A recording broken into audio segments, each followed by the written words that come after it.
little bit.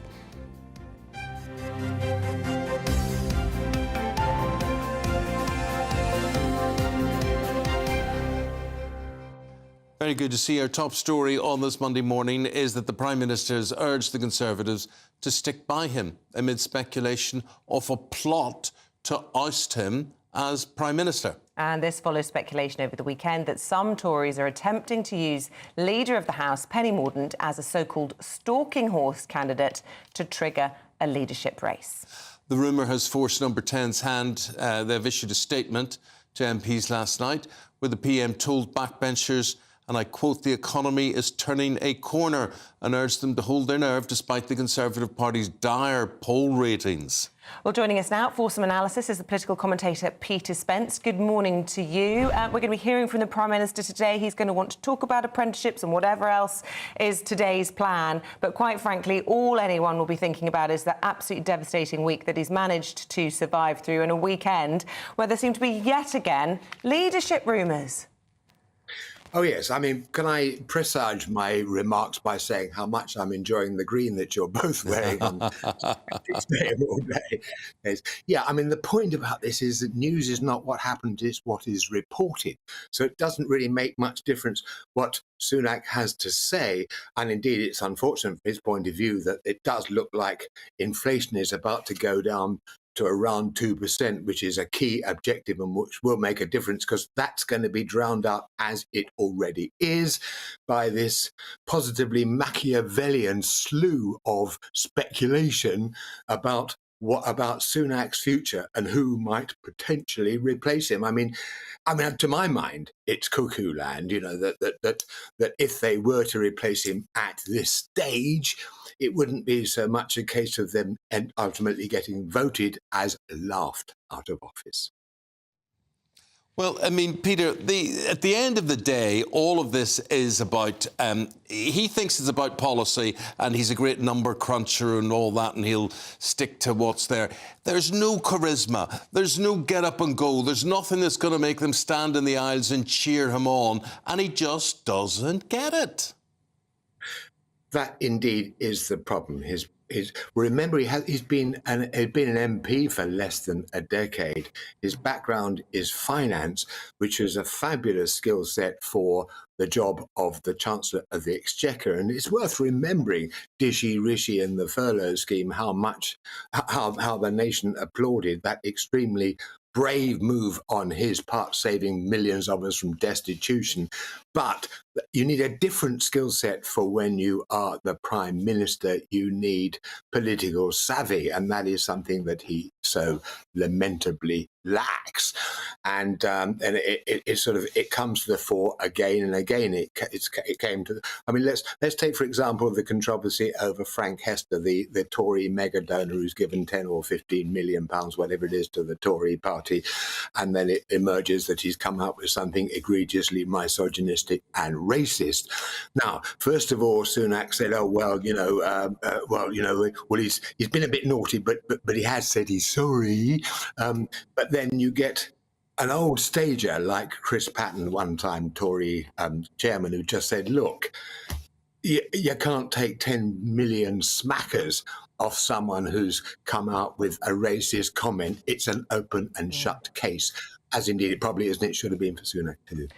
When you look at the polls, we know how far the Tories are just in terms of electoral polls, but over the weekend, two papers running, the Mail on Sunday said Electoral Oblivion predicted that Labour could have a 250-seat majority. And then there was this new More in Common poll, which showed that all the red meat policies to appease the red wall are actually alienating the blue wall, and this is becoming a huge problem, and that the Lib Dems stand to sweep up and clean up there. So what is holding him back from now having this election in May? Surely just get it done. They're not governable anymore, are they?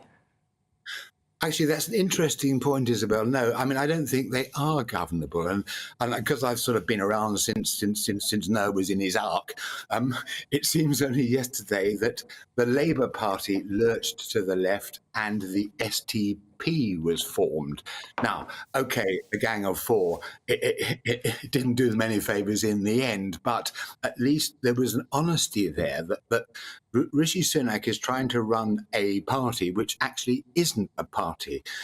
In terms of policy, it is so polarised that it would be far more honest and frank with the electorate to say, look, there's two parties here. Which one do you want to choose? One lot or the other lot? I mean, as it is, what the voters are left with a sense, well, I don't know who I'm voting for. Search me, Gov. No idea at all. Okay. Oh, well, there we Peter, go. we'll talk again in the next hour of the programme. We're just going to get people reacting to what you're saying this morning, and we'll put that to you when we next speak just after 7 o'clock. For the moment, thank you very much indeed. Appreciate it. My pleasure. Thank you. gbviews@gbnews.com. To Russia now, can you imagine us talking about Vladimir Putin and his victory? Some would say an inevitable victory in the election. And I have to say, a lot of people are saying this is a sham election. But what it means for Mr. Putin is another 6 years in power. Yes, early results after polls closed had showed Putin had received more than 87% of that vote. However, the global community has been quick to condemn the vote as neither free nor fair, with no independent monitoring from the OSCE. There have been some protests in Russia and around the world. These gatherings to protest against the president, with at least 80 people arrested in Russia. And our own Foreign Secretary, Lord Cameron, on Twitter said, "This is not what free and fair elections look like." Joining us now, political analyst and Russian exile, Valery Morozov. Right, Mr. Morozov, I'm sorry, this is what everybody's saying. I mean, you might say, you know, fantastic victory, massive victory, but the thing is, people aren't believing it. You know, the thing is that we should take into consideration that in any case, Putin is the most not only popular but has biggest support in any case in Russia. And these are correct figures that about 90%, maybe 85 or 87% people are supporting Putin. I'm sorry, but how do you say that these are correct figures? I mean, anybody who speaks out against President Putin gets put into jail. We saw what happened to Navalny. We have deep concerns about our own Kara-Murza, who remains behind bars, a big critic of Putin. People may well have voted for him because they're afraid to do anything else. And there's no independent monitoring. Nobody credible can claim that this was a free or independent election. No, in any case, you know, the thing is that it is, you are, in the West, people, you know, they expect that people should be against Putin. But the thing is that I can confirm that I know a lot of people, and I'm in contact with people in Russia. He's got and a very many people tight grip, doesn't he, on the media, so people aren't perhaps the thing necessarily is that aware you should take of exactly what he's been doing. There's illegal war in Ukraine. You should take into consideration that there is a problem. The problem is in opposition, not in Putin. If you take, say, for example, even official figures in Russia, that out of, if you take all the people that who support Putin, 90% of these people, they are not satisfied with the system. But the problem is that Putin is still keeping Russia moving, developing, or in any case. Well, there's been severe sanctions from the West, which have crippled the economy. We'll come to sanctions. But the thing is that opposition, Russia is a big country, a lot of nationalities, a lot of communities. People live in communities. And to unite opposition, to create opposition, you need idea. You need ideology. Communism came from the West. It became popular. It became ideology. And there was a real opposition to Tsar, and there was a revolution.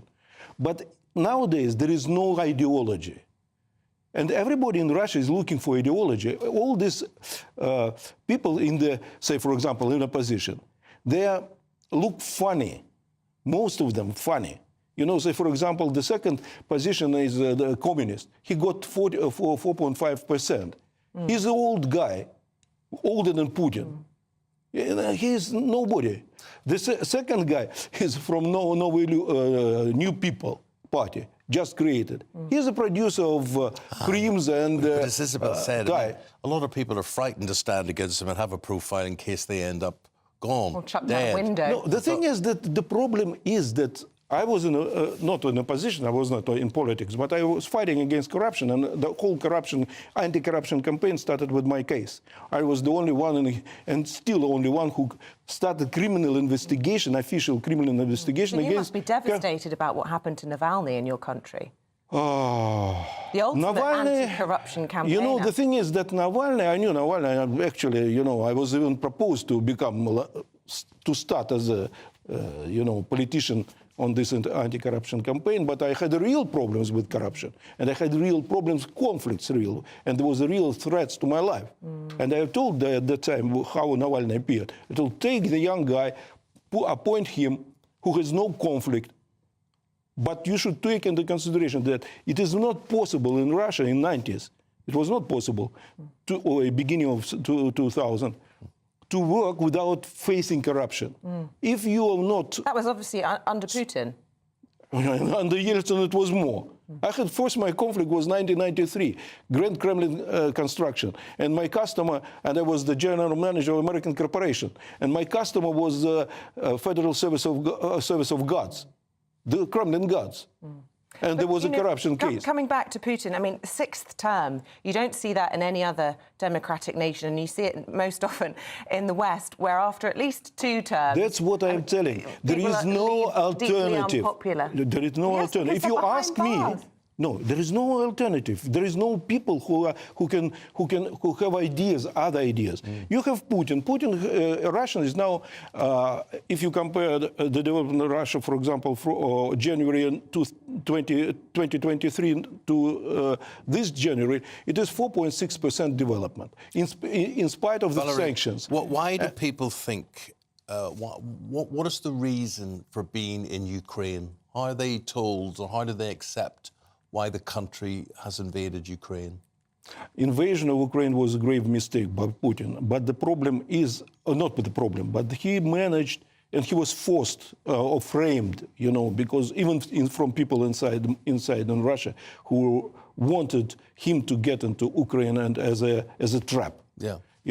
But he, because he was suppressing, for example, army, the Russian army, he came with this. He was suppressing politically and suppressing the army, military-industrial complex. And there were a lot of people who were interested in the development. So they also pushed in this direction. But the thing is that he managed to survive. He managed to adjust to the situation. He's changing now elites. He's changing policy. He is developing military-industrial complex, which people wanted to develop. You should understand that in Soviet Union, 80% of the industry was military-industrial complex, and suddenly it was suppressed. I heard Donald Trump last week saying if he was in charge, if he becomes president again, he said he will have this war over in a day. No, yes, because there are two problems. First, Russia and Putin cannot stop this war just like this because of differences in Ukraine and Russia as civilizations. The thing is that Putin is wrong. He's telling all the time that Ukraine is the part of Russia, Ukrainians, they are like Russians. Nothing like this. Ukraine has been developing as different civilization. And the basis of Ukrainian civilization is nationalism. In Russia, it is not possible to keep the country with nationalism because 100 nationalities. And if you take, say, for example, who are fighting on the fronts in Ukraine, in the Russian army, a lot of small nationalities, not even Russians, including Ukrainians itself. So, I mean, citizens of Ukrainian, but Russians. Well, we saw what happened with the Wagner Group and Prigozhin being This killed was in the an group airplane. of the retired officers kicked out during Yeltsin time and Putin time. And they were really angry with Putin and they were paying him back. They were they were the people who also were behind this. They wanted Russia to get into the war and to understand that the war is required to develop industries, to develop the army. Valerie, answer me this. I was in Russia quite a lot, in Moscow, 4 years ago, right? Yeah. And I was in Ukraine as well. And my impression from Moscow was that the people that I met over that period of time just wanted to be westernized. They wanted to drive Western cars, they wanted Western shops, they wanted the sort of life that I'm having, that you have here and whatever. But then that's Moscow and that's St. Petersburg. Russia's a vast country. Would I be right in saying that people may think differently in those big cities than they do elsewhere in the country? I think yes, and that's why, but the difference also is between St. Petersburg and Moscow. Moscow recently, maybe since the Khrushchev times, 1960s, it became more Western, But before, Moscow was it was called the big village. People were, and this is old Moscow. Yes. And Romanov's family, they were not happy in Moscow. That's why they were more pro-Western, and they created St. Petersburg as the Western city. And if you go, of course, to Russia, Russians, they are more live in communities. Say, for example, Ukrainians, for them first is family, and state is the last. For Russians, community is very important, and state is providing security for all these communities. That's why central power is important, and they need Tsar. You forget about all Russians speaking about democracy, because when they all believe and they will say, yes, West, yes, the West, this and that, we like culture, everybody is fond because we are brought up with the writers, this and that. But when it becomes a problem, any Russian will start looking, where is Tsar, where is power? Because the center of power. Will Putin last 6 years? Will he last? I am not very sure. Because he's over 70. He needs to transfer the power. He has a problem. He can't transfer the power.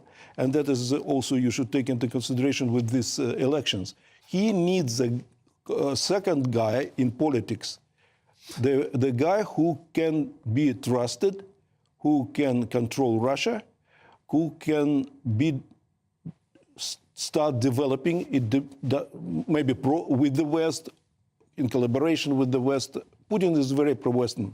There's so much I'd love to talk to you about. Fascinating, very interesting to hear from you.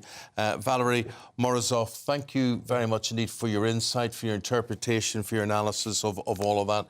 We'll see what our viewers and listeners think. gbviews@gbnews.com. The Russian presidential election, Putin wins with 87% of the vote. That's some victory. Thank you very much indeed. Let's take a look at some of the other stories coming into the newsroom this morning, and it's good news for once for motorists.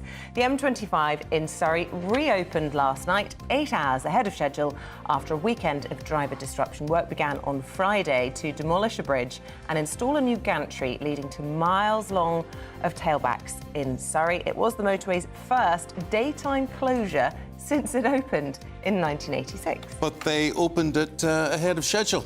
So this morning, so it was opened in the early hours. Today marks the first day of the default 20-mile-per-hour speed limit on Welsh roads. The speed limit was introduced in September, but has only operated so far under a grace period. From today, anyone breaking the limit could face points and fines.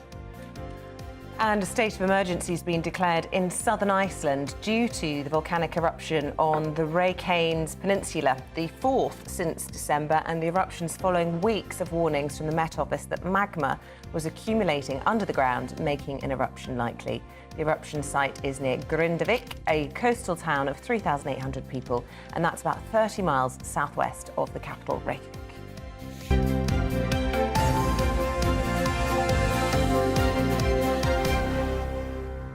Another day, more ideas, as if we've never heard them before, from the government. An attempt to woo over small businesses. What are they going to do today? They're going to pledge to cut red tape and boost apprenticeships. I just think I've heard this 100 I'm sure we've times, interviewed Gillian Keegan and still about nothing done about it. So as part of these plans, the PM is set to create what? Well, 20,000 new apprenticeships for people aged 21 or under, and this is in small firms, and it will begin on the 1st of April.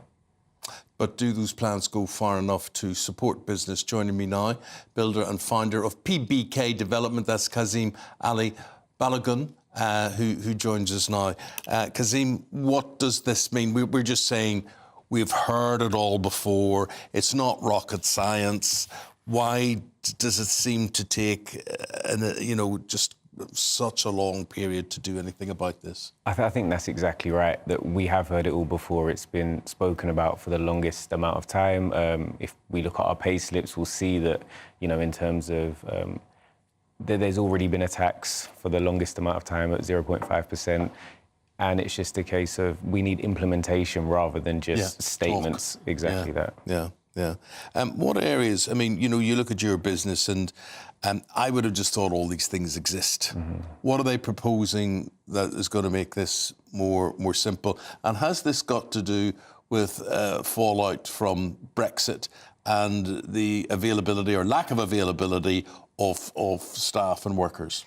I think that the Brexit angle is a lot of a sort of a red herring a lot of the time, to say that, because of Brexit, we're now able to have more control over having, No, what it means is we don't have any workers. That's what it means. People who are prepared to do this sort of thing. Try and get a brickie. Try and get a painter and decorator. Yes. I tell you what, I get on the flight going back to Belfast and whatever, and in Donegal, in the Republic of Ireland, people just board the flights and they're working in your trade. They're working in the building trade. And they get paid higher wages and whatever. They come and they work Monday to Friday in London, and then they go home again for that. There's no staff. No, it's very true. What are the pressures on a business if you were to take on an apprentice at the moment, and how much will this incentivise you to open your doors to youngsters and give them a flavour of the industry? And do you think it will actually help boost the industry? Because as we're saying, not a lot of people want to do it. It's a hard day's graft. I think apprenticeships need to be, introduced across the board, not just in construction, but all the way in developing industries, in tech, to create wider opportunities for younger people. I think the Tony Blair ethos of everybody needs to go to university, whereas, really a lot of people, there are great salaries that can be earned in industries, whether it's, becoming a brickie, a plumber, an electrician, amazing opportunities across the board. And I think it should be incentivised not just for young people, but people that are changing career paths at a later age. I think capping it at 21 is also, I don't think that goes far enough as well. What does that mean, capping it at 21? So what they've proposed bringing out is for people up to 21 being able to get into apprenticeships. Mm-hmm. But then after that, it's, for those people that maybe haven't found their career path at that stage. Where do you go from there? Where do you go? It's interesting. I think you've hit the nail on the head. Under the Blair government, it was all about education. And now that education seems to be devalued, and the sort of degrees that are available from universities. The cost of doing them. The cost of doing them and the value of them at the end of the day, what they're actually for. So, Kazim, what I have always been annoyed at is how, if you're a dental nurse, how if you're a hairdresser, that you're not seen as being of value. It's seen, but there'll be a better job for you. Doing what? Working in an insurance company, having a degree to pen push and whatever. So things may change after all of this. What do you think? I would hope so. I'd hope that, people see more value in a multitude of career paths across the board, as opposed to just, as you mentioned, there's always something better. You can earn really good money. Yes. A lot of people that are working on sites earn an amazing amount of money. What are you by trade? What are you? So I'm a property developer. Yeah. And so therefore you come, it's not as if you have a trade to then apply to this area, but you know what is needed in this area and what is needed in the building and property development area. I think, a lot of people speak about, building Britain and creating those jobs within the field. So being able, if we're talking about wanting to build new homes and build quality homes, we need quality workmanship from ground up. So having, people that really have an amazing skill set they learn from a young age. I myself sort of grew up in working in my dad's solicitors, learned a lot from there in terms of the business ethos, and I think being able to get into business at a young age and learn from people that are really doing it gives you great opportunities to become successful and build your own businesses going forward. Okay, good man. Thank you. Thank you very much indeed. We'll wait with interest to hear what announcements will be made today. Thank you very much indeed. Do you know, I was sitting last week and I was transfixed watching a programme I didn't really want to watch, but I couldn't get away from it. Yeah. And I forget what it's called, but it's basically called something like "You have a filthy house and we'll clean it up for you." Oh, I love those shows. It's disgraceful. Absolutely. What, the way some people live. the way some people live. Oh, we've got 6 dogs in the house and the house is full of mites and things and we haven't hoovered the couch in 27 years or whatever it is. I don't think many people live like that. I think these producers... What, they've got a TV series out of it, believe me. Honestly, they go around and they dig up these people. I reckon there's one in every town, maybe. I can't believe that many people live like that. I believe that a lot of people are filthy. They are well, I'm not absolutely disagreeing filthy. with that. They are filthy and their homes are filthy. I just and they get make so out TV much programs pleasure of it. from cleaning and from a clean home. Well, I can tell you, that's not universal, I can tell you that. But this disgraceful programme where him and her sit there and go, oh, I'm on my computer all day, I haven't got time to clean, so I don't, and we've got 17 children, and they spill Ribena all over the floor and whatever. It's absolutely disgraceful. But, and then they send in, I forget his name. They send in these people to clean up the house and do whatever. Oh, unbelievable. Anyway. Well, if you're a cleaner this morning, get in touch. How many people that you work for are filthy? Or are you like me, that if the cleaner's coming round, if you're having a little treat and you're getting a cleaner, you clean up before the cleaner comes? Because you can't bear the thought that anyone would think you were filthy. Let us know, gbnews.com. Weather-wise, I heard a little rumour that we've got a horrible storm on its way for a couple of weeks. It was 10 degrees this morning. It was nice and balmy. Very mild, nice and balmy. Maybe wouldn't go as far as balmy, but it's all right. Here's Craig. A brighter outlook with Box Solar, sponsors of weather on GB News. Good morning, welcome to your latest GB News weather forecast from the Met Office. We're looking ahead to today. I think most of us should see some sunshine, but unfortunately there is some further rain on the horizon. But back to this morning, we do have this band of cloud across more central parts of the country. Some spots of rain in places too, but either side there is some good amounts of sunshine. And as we approach lunchtime, especially across more central parts of the country, quite a decent lunchtime to come. Plenty of sunshine. Into the afternoon, that spreads its way a little bit further eastwards, where further west, thickening cloud and outbreaks of rain approaching. But a mild one, temperatures reaching 17 degrees in the southeast. So into the evening, this area of rain spreads its way northeastward. Some heavy rain for a time across parts of Scotland and northern England. The rain takes its time to get towards the southeast, so actually parts of Kent, East Anglia probably remaining dry till after dawn. And for all of us, it's another mild night. Temperatures across the south not falling much lower than 10 or 11 degrees. So we do start Tuesday off on a rather grey and damp note for most of us. Still some rain working its way eastwards across the country. It does improve a little bit across parts of Northern Ireland and Scotland as the day goes on. Mixture of some bright spells and showers here. That may well transfer its way towards Northern England as the afternoon goes on. And for all of us, another fairly mild day. Temperature a little bit down compared to today, but still highs of 15 degrees in East Anglia. That warm feeling inside from Boxed Boilers, sponsors of weather on GB News. Now, if you're one of the many millions of people who live in filth and provide the BBC with a cleaning up programme to do, I forget what it's called. We'll look it up. Yeah, OK. And anyway, here's a chance to win lots and lots of dosh, to hire a cleaner, to do whatever you want. £12,345 and it's tax-free. Have a go. There's still time to win our giveaway packed with seasonal essentials. First, there's an incredible £12,345 in tax-free cash to be won. Cash to make your bank account bloom. Plus a spring shopping spree with £500 in shopping vouchers to spend in the store of your choice. And finally, a garden gadget package, including a handheld games console, a portable smart speaker and a pizza oven. For another chance to win the vouchers, the treats and £12,345 in tax-free cash, text GBWIN to 84902. Text costs £2 plus one standard network rate message. Or post your name and number to GB03 PO Box 8690 Derby DE1 9TT. UK only. Entrance must be 18 or over. Lines close at 5 p.m. on Friday the 29th of March. Full terms and privacy notice at gbnews.com/win. Please check the closing time if watching or listening on demand. Good luck. Now, this is a true story. I actually had planned today to come in a red tie.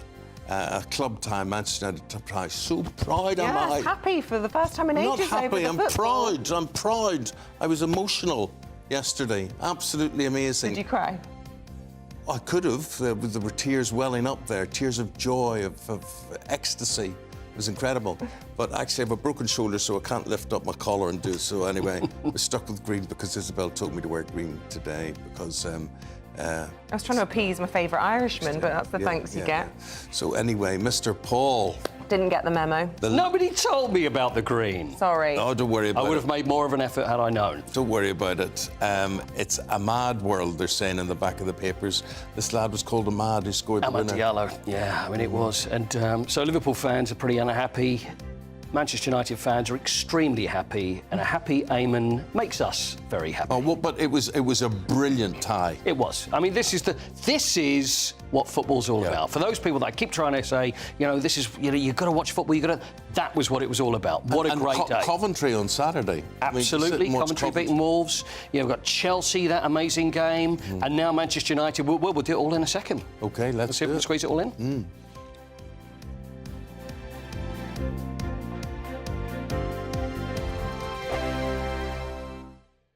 I'm Michelle Dewberry, and I'm not here to tell you what to think.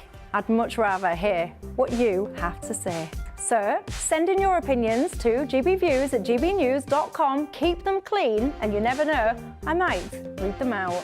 With my panel here on Jubes & Co, we debate, we get stuck into the issues of the day on a show where all views are welcome, especially yours. GB News, the People's Channel, Britain's news channel. 2024, a battleground year. The year the nation decides. As the parties gear up their campaigns for the next general election. Who will be left standing when the British people make one of the biggest decisions of their lives? Who will rise? And who will fall? Let's find out together. For every moment, the highs, the lows, the twists and turns. We'll be with you for every step of this journey. In 2024, GB News is Britain's election channel. Big news, big debates, big opinion. Patrick Christie's Tonight is the week's biggest show. Every weekday, 9 to 11 p.m, we've got the inside track on the day's top stories. There'll be sharp takes you won't get anywhere else. We will set the news agenda, not just follow it, and I want to bring you along for the ride. Whatever it is, we'll have our finger on the pulse. It's news, but it's this close to entertainment. Patrick Christie's Tonight, 9 to 11 p.m, only on GB News, the People's Channel, Britain's news channel. GB News is the home of free speech. We were created to champion it, and we deliver it day in, day out. Free speech allows us all to explore and debate openly the issues most important to us, our families, and of course, the British people. Having challenging conversations to enlighten each other. Which is why we hear all sides of the argument. We are the People's Channel. We will always stand by the freedom to express yourself. On TV, radio, and online. This is GB News, Britain's news channel.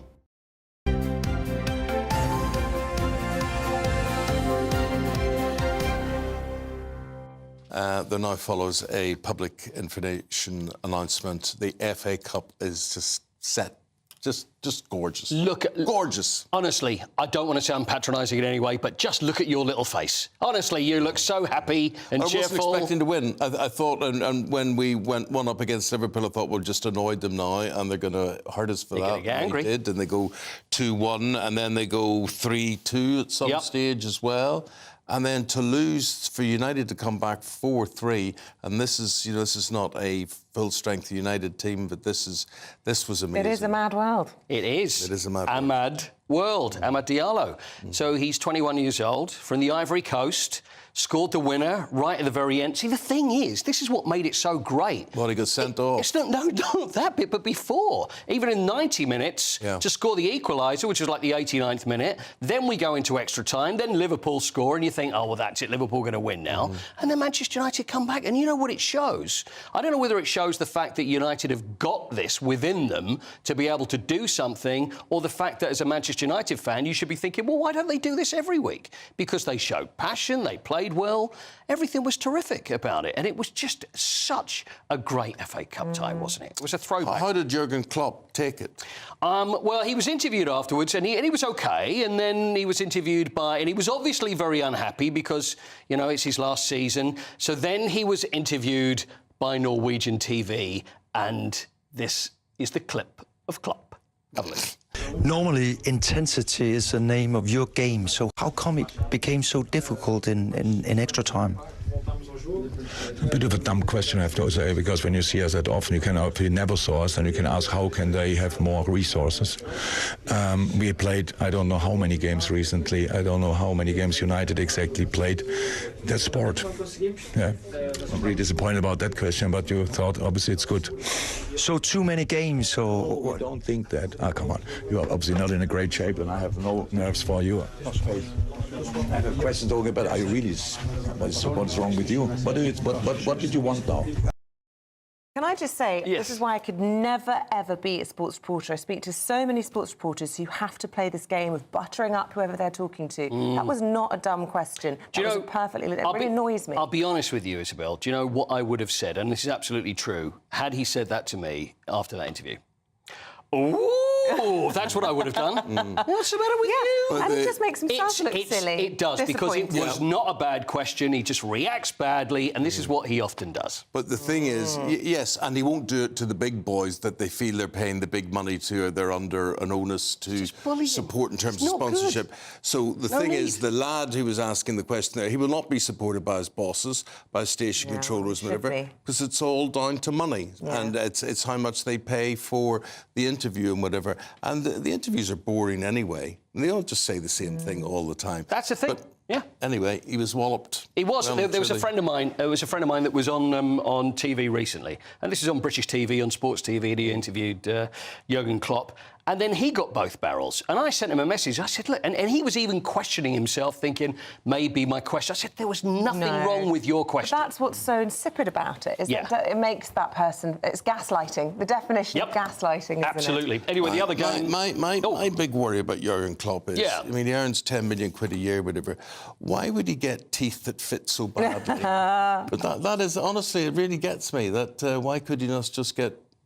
He was a teeth fan. That looked fair he was enough. a fan of Mr. Ed, I think is what it was. Yeah. A horse is a horse, of course. And hello, to a horse, of course, it is, of course. Unless that horse is the famous Mr. Ed. There we go. Chelsea beat Leicester. God, that was an unbelievable game as well. Yeah. 4-2. Well, do you know what I didn't like about that game? Go on. I found it very hard to differentiate between the kits. Right. On the pitch, there was just something that wasn't making the Leicester kit stand out. Right, OK. Yeah, it's a very good point, because there's been talk recently with colourblind fans that can't tell. There, you can see the difference there. There's just a stripe. So those watching in black and white, and I don't think there were many, though Chelsea are in the wide shot, it was hard to see. Axel Disasi, crazy own goal from 35 yards. It was 2-0 to Chelsea, then 2-2. Chelsea fans started turning on Maurizio Pochettino. You know, they started singing, "You don't know what you're doing." So they were thinking they need some substitutions. He made a couple of substitutions. They end up scoring 2 more goals, and they end up singing, "You do know what you're doing." And that gets you a semi-final draw. Coventry against Manchester United. Yes. Manchester City against Chelsea. Correct. And I think it's the 21st of May or so those are played, and the final's on the 25th. So very much looking forward. See you again shortly, Paul. Thank you very much indeed. Pleasure. Her eyes, they shone like diamonds.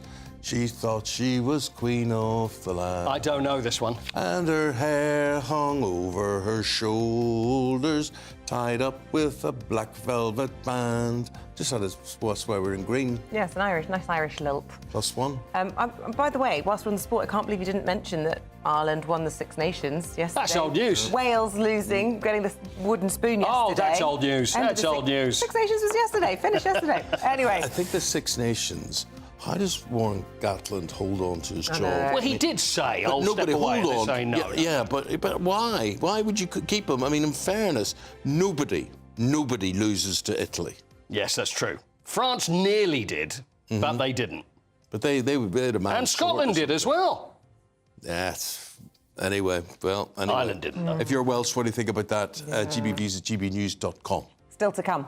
We're going to be looking at the front pages, the biggest stories of the day. And making the news today, we have Dawn Neeson and Oscar Redrop. You don't want to move a muscle.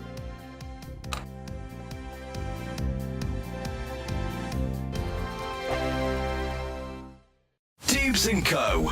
Weekdays from 6 p.m.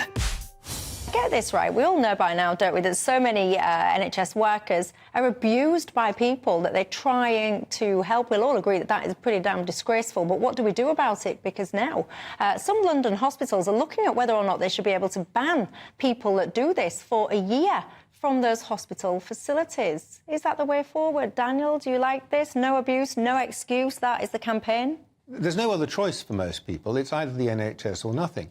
And if you're going to take that monopolistic power, then you need, I think, you have responsibilities towards people. You can't cut them off. So there are ways in which, of course, you can bring criminal charges against them. If they've committed a criminal offence, that's fine. They might even be locked up in jail. But what you can't do is cut off health services because you're the only supplier. Well, yes, I think you can cut it off, and you should cut it off.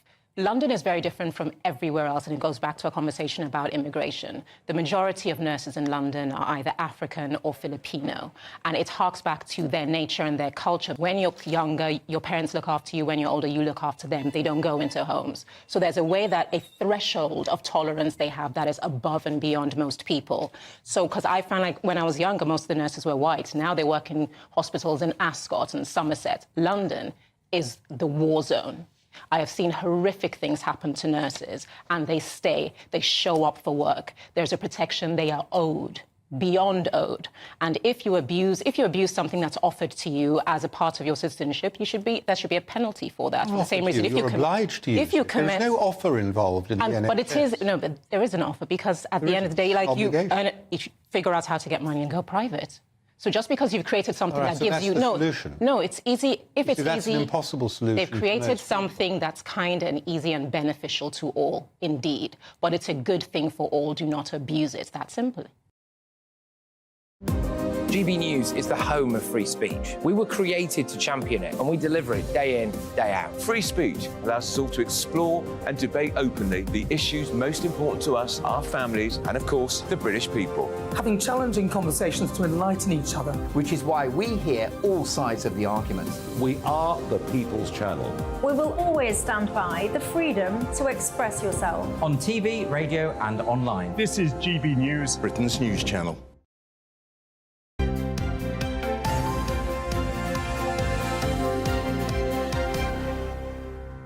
Let's look at the newspapers that we've got for you today. Dawn Neeson and Oscar Redrop here, and a lot of politics over the front pages.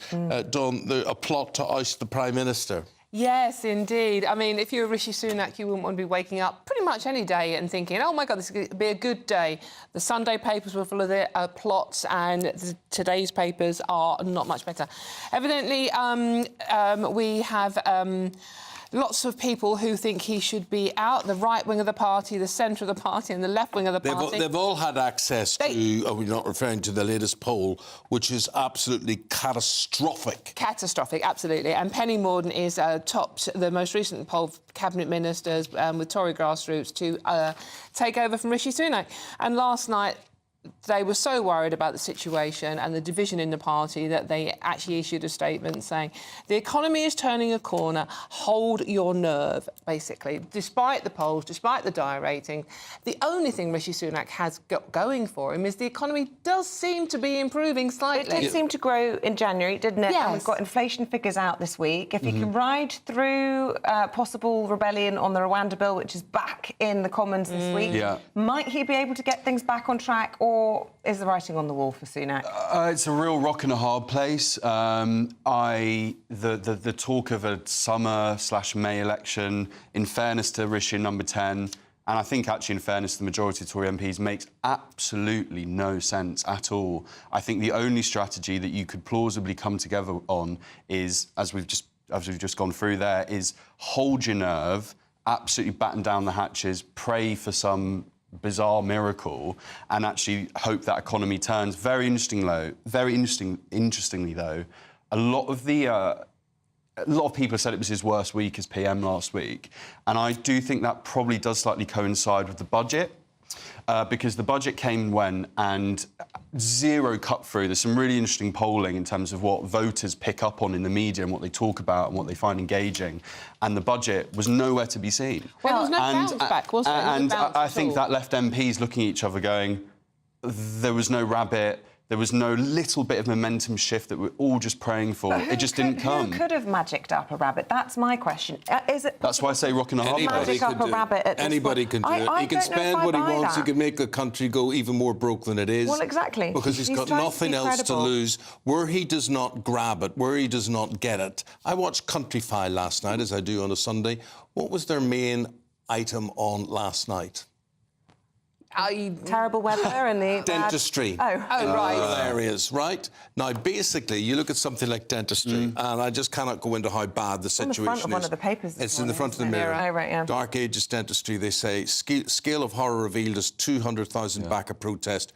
You cannot get a dentist if you're outside a major city. It's all private dentistry, whatever, right? So either dentistry is part of the NHS or it's not. Sunak doesn't get what affects people's lives. He does all this nonsense that, figures inflation and all this nonsense, which does not impact on people's real day-to-day lives. I think you've absolutely nailed it there, Eamonn, because it's like, emotion. He can say, right, OK, the economy's improving, stick with it, da-da-da-da-da, and I think the last thing any of us need is another Prime Minister before an election. But we're not feeling any different. He's going, oh, it's improving, the economy's getting better, stick with me, I'm doing the right thing. But as you say, you can't get a doctor's appointment, you can't get a dentist appointment. Real people aren't feeling it. We're not feeling this, oh, the economy's getting better. Well, I'm still feeling pretty poor. Well, it's worth reminding everybody about Penny Mordaunt just really quickly. We do have a clip of her from Tory party conference, and you wonder whether, we've been told we don't have it. I did ask Cooper to have it ready for us this morning. When she said, stand up and fight. And the person next to you, stand up and fight. Stand up and fight. And it was just this really bizarre... Do we want somebody that comes out with words and rhetoric, or do you want somebody Penny who will Mordaunt's seat is... She's not Well, she's in guaranteed to win in her seat. question, So why would you appoint Penny Mordaunt as PM? If she suddenly becomes leader, she's got more of an incentive to go against Sunak because she'd be protected. Well, it's meant to be the stalking horse theory, isn't it? So they're using Penny Mordaunt, the right wing of the party, using Penny Mordaunt to get her in, but then really she's not going to be the real leader. There'll be someone else. It's interesting that I think, we can kind of, and you see a lot of, political reporting, and even us now, we can kind of come up with theories. I think the harsh reality is that no one actually really knows what the hell's going on and what the plan is. I was with a few MPs last week, and they are, when it comes down to it, they are absolutely, and taps into what Eamonn was just saying, they're desperate for just 3 or 4 really simple things that they can plausibly knock on someone's door when it comes to the election and say, we did this for you. And maybe that's cheaper shopping.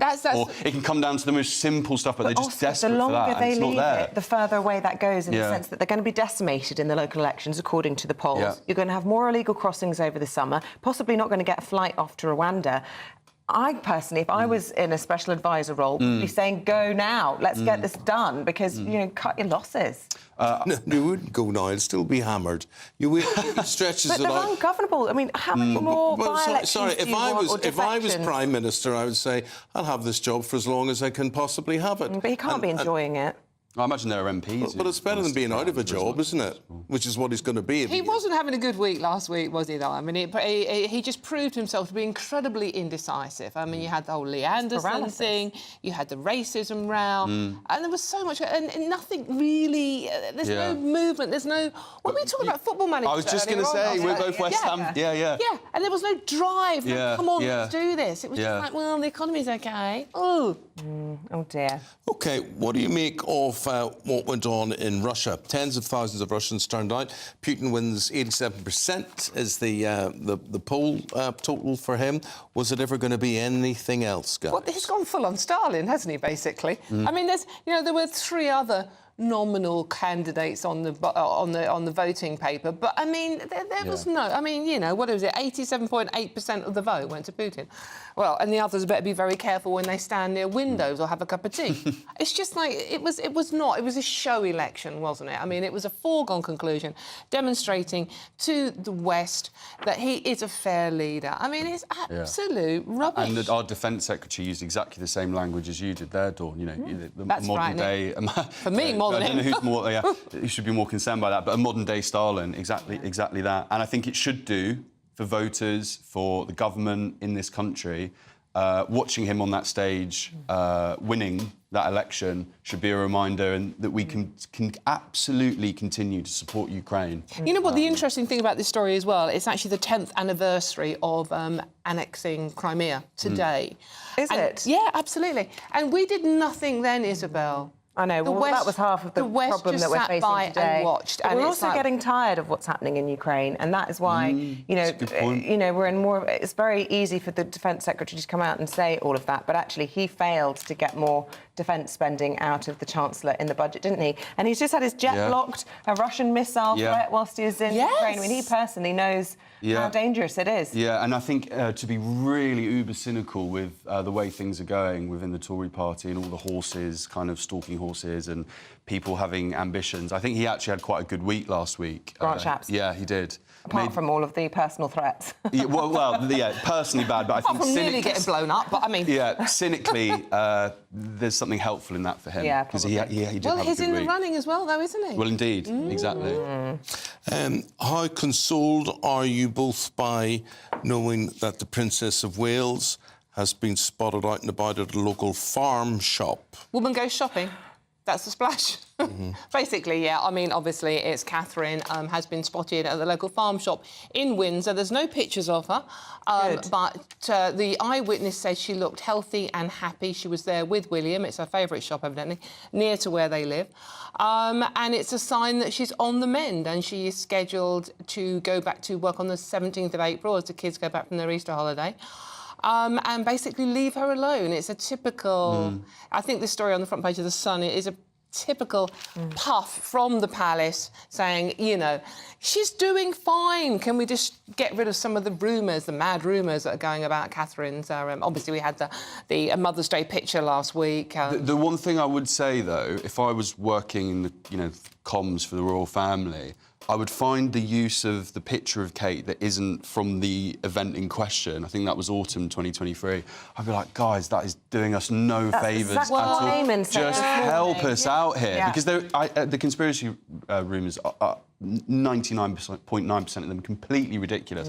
But that's just that is unhelpful. Because no one's seen her. Well, then don't have your big splash, or just have some lovely words. And Oscar, what would you do if you were running comms? Would you advise them to say something or to explain what's going on? Really, would it shut down, or never complain, never explain? I think it's a really difficult balancing act. I think the great British people, despite a loud minority, are hugely supportive and loving of the royal family. And I think actually, if you do wish to communicate, you communicate really openly, in good spirit, and well and efficiently. And I think most of us would go, great, thanks a lot. We'll get on with our lives now, and we'll respect you. There's just been a bit of toing and froing that hasn't helped. Yeah, and I suspect that this is all to do with Kate's health. It's a personal matter, and they've wanted to keep it personal. And unfortunately, they haven't realised the appetite for information about because the country loves her. Ultimately. Yeah, it comes from a good place, but it's gone horribly wrong. Migrants push London's population to a new high, and we're talking that of 10.1 million people living in London alone. Bear in mind there are 1.5 million people live in Northern Ireland and another 3.3 million in the Republic of Ireland, so that leaves about 5 million. That's double the population of the whole of Ireland. Wow. It's mad, isn't it? It's just like, I can't believe there's that many people. And it's like, it's surged after the rise in migration, reversal of the COVID era. Remember, we had the race for space during lockdown, where everybody wanted to move to the country because they wanted fields and fresh air and away from other people. And now that's being reversed. People are moving back into the city. And, of course, we've got the migration issue. We've got record legal migration. So, and people are choosing London to live. Not to move on from the story, but my massive bugbear about London at the moment is, like, nightlife. There's been a few articles about lame London. I'm so glad you knew what that... Yeah, lame London. It's so depressing. I mean, you can't get a drink after 10 p.m, half 10, 11 in London. Well, you can come around for a cup of cocoa with me and Eamonn. It's not quite the same. And dressing gowns on and has slippers. Has not recovered since the pandemic, and it's a really big problem. And I've got, I grew up part of my time in Liverpool, and it's not really an issue there. There are other major cities. I've got someone from Birmingham that I'm close with, and they say exactly the same. It's actually all right. You can get a drink late on. So what seems to be a bit of a London issue. Well, we've got a nighttime czar as well, haven't we? Paid at vast expense by the taxpayers. I mean, what's she doing then? Don't know. We'll have to ask her. Yeah, get her on the show.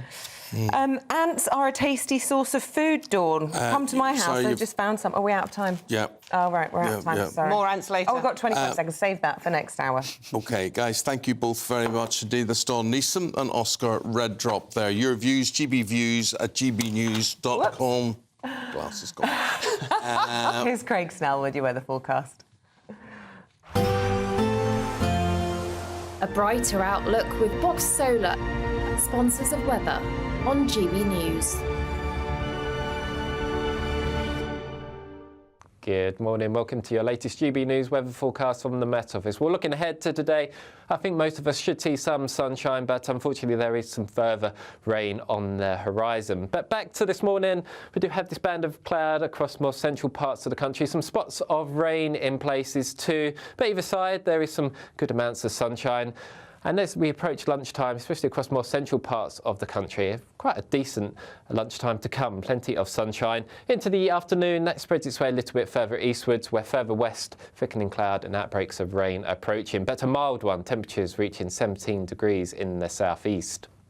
So into the evening, this area of rain spreads its way northeastward. Some heavy rain for a time across parts of Scotland and northern England.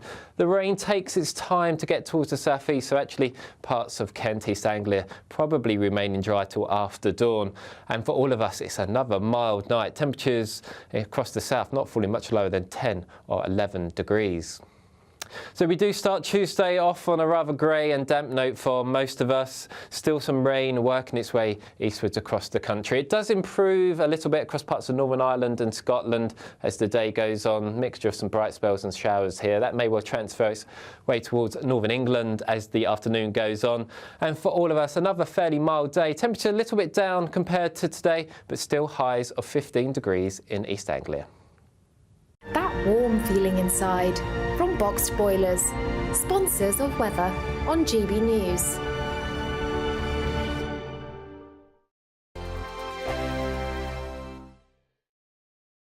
There's still time to win our giveaway packed with seasonal essentials. First, there's an incredible £12,345 in tax-free cash to be won. Cash to make your bank account bloom. Plus a spring shopping spree with £500 in shopping vouchers to spend in the store of your choice. And finally, a garden gadget package, including a handheld games console, a portable smart speaker and a pizza oven. For another chance to win the vouchers, the treats and £12,345 in tax-free cash, text GB-WIN to 84902. Text costs £2 plus one standard network rate message. Or post your name and number to GB03 PO Box 8690 Derby DE1 9TT.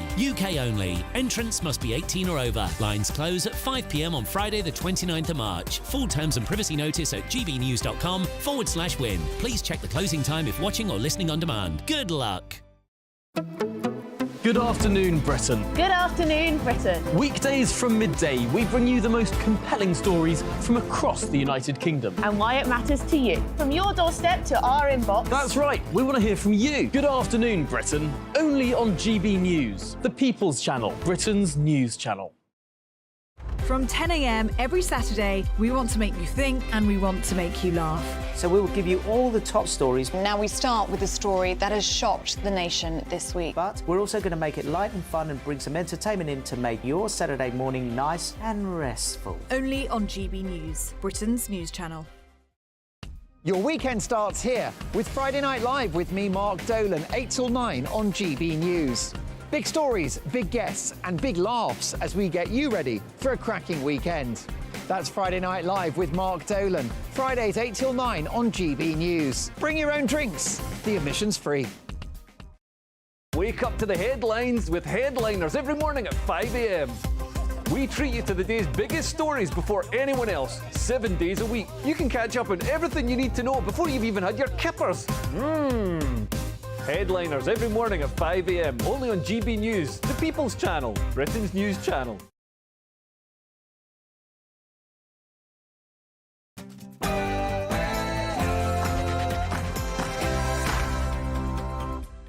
Good morning. It's just gone 7 o'clock. It is Monday, the 18th of March, and you're tuned in to Breakfast with Eamonn Holmes and Isabel Webster. However you're watching, however you're listening, you're very, very welcome. Remember, just ask your device, play GB News, and that's us. So today, an embattled Prime Minister is urging colleagues to stick with him as leadership rumours fail to disappear. Putin claims victory in an election slammed by the international community as neither free nor fair, as he warns protesters during elections will be punished. Putin breaks his silence on Navalny's death, saying he'd been about to release him in a prisoner swap. That follows thousands of people protesting around the world. And we're celebrating St Patrick's Day this morning following a huge weekend of celebrations for the Irish. Yes, what a weekend. We've had success in horse racing, rugby, St Patrick's Day, and today's a national holiday. It's a great time to be Irish. And shortly, it's 80 days until the 80th anniversary of the D-Day landings.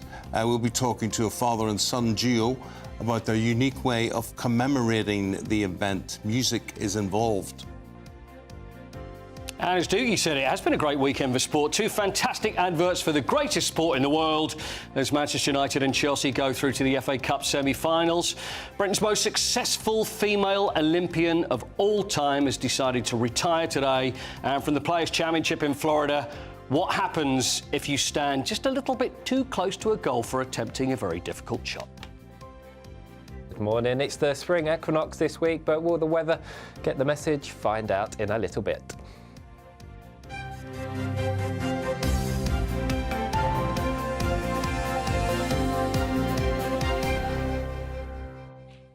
So our top story this morning, Rishi Sunak has urged the Conservatives to stick with him amid speculation of a plot to oust him as Prime Minister. OK, all of this follows speculation over the weekend that some Conservatives are attempting to use Leader of the House, Penny Mordaunt, as a stalking horse to trigger a leadership race. Well, the rumours forced Number 10's hand, who issued a statement to MPs last night where the Prime Minister told backbenchers the economy is turning a corner and urged them to hold their nerve despite the Conservative Party's dire poll ratings. And we mean dire. Joining us now, our political commentator Peter Spencer and former Labour advisor Kevin Meaher. Peter, I mean, when we say dire, could you just spell out to people how dire is? Well, I mean, you guys look lovely and in your St Patrick's Day gear, and most certainly you have the wind at your back, but most certainly Rishi Sunak does not. And Napoleon, things didn't end well for him, but he did make the point that morale is 3 times as important as firepower. Well, frankly, morale in the Conservative Party, it's hit rock bottom, and it's actually below rock bottom. And that is the real problem for Rishi Sunak as he looks down the barrel of catastrophe. Now, OK, there is the talk of Penny Mordaunt becoming the new leader of the Conservative Party. I mean, yet another Conservative Prime Minister who hasn't actually been elected. Let us go along there and consider what that would mean. Would that mean, for example, that all of a sudden hospital waiting lists evaporate? Would it mean, for example, that the potholes in the roads magically fill themselves up, or there's a free dentist at the end of every street? Answer to all those questions is the same as the answer to the question, is Ken cleverer than Barbie? It is absolutely no. And so as a consequence of that, it would make no difference whatever. And I come to actually a wonderful quote from Jim Callaghan from all those years ago, former Labour Prime Minister, when he said, there comes a point in politics when there is a sea change. The public knows what it wants and what it approves of, and at that point, nothing you say or do make any difference. I want to bring in Kevin now, because you've got to feel a little bit for Rishi Sunak, because we've seen a bit of growth in the economy. He's delivered a budget that does involve cuts to our taxes. And we've also got inflation figures out this week, which we're led to believe will be positive. And yet all anyone's talking about is defections, racist donors.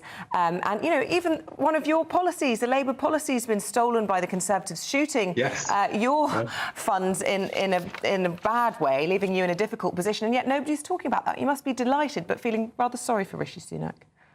I think Rishi Sunak must have at some stage broken every mirror in Downing Street, because wherever he looks on any policy front, disaster looms. And I think Rishi Sunak sold himself very much after the kind of Liz Truss debacle for the Conservatives as, look, somebody that can sort things out, a sensible person, the adult in the room. Rishi with his MBA from Stanford University. Look, I'll be able to fix problems and we'll get a second hearing from the public. And that's not happened. I mean, you look at pretty much any policy front, and it's not to sort of rub his nose in it, but I mean, look, he's got a difficult hand everywhere. Immigration, the asylum bill comes back to the Commons this week, the Rwanda bill. You know, it's just a tortuous process to get the migrants that have come via the English Channel out to Rwanda. It was an easy kind of claim to make. It's proved tortuous to actually deliver in practice, and he's fast running out of time. The economy may be turning a corner, but then again, whose fault is that? This government's been in power for 14 years. You know, so wherever he looks, crumbling public services, school buildings that are literally crumbling, the NHS absolutely on its knees, the cost of living crisis being felt by pretty much every family in the country.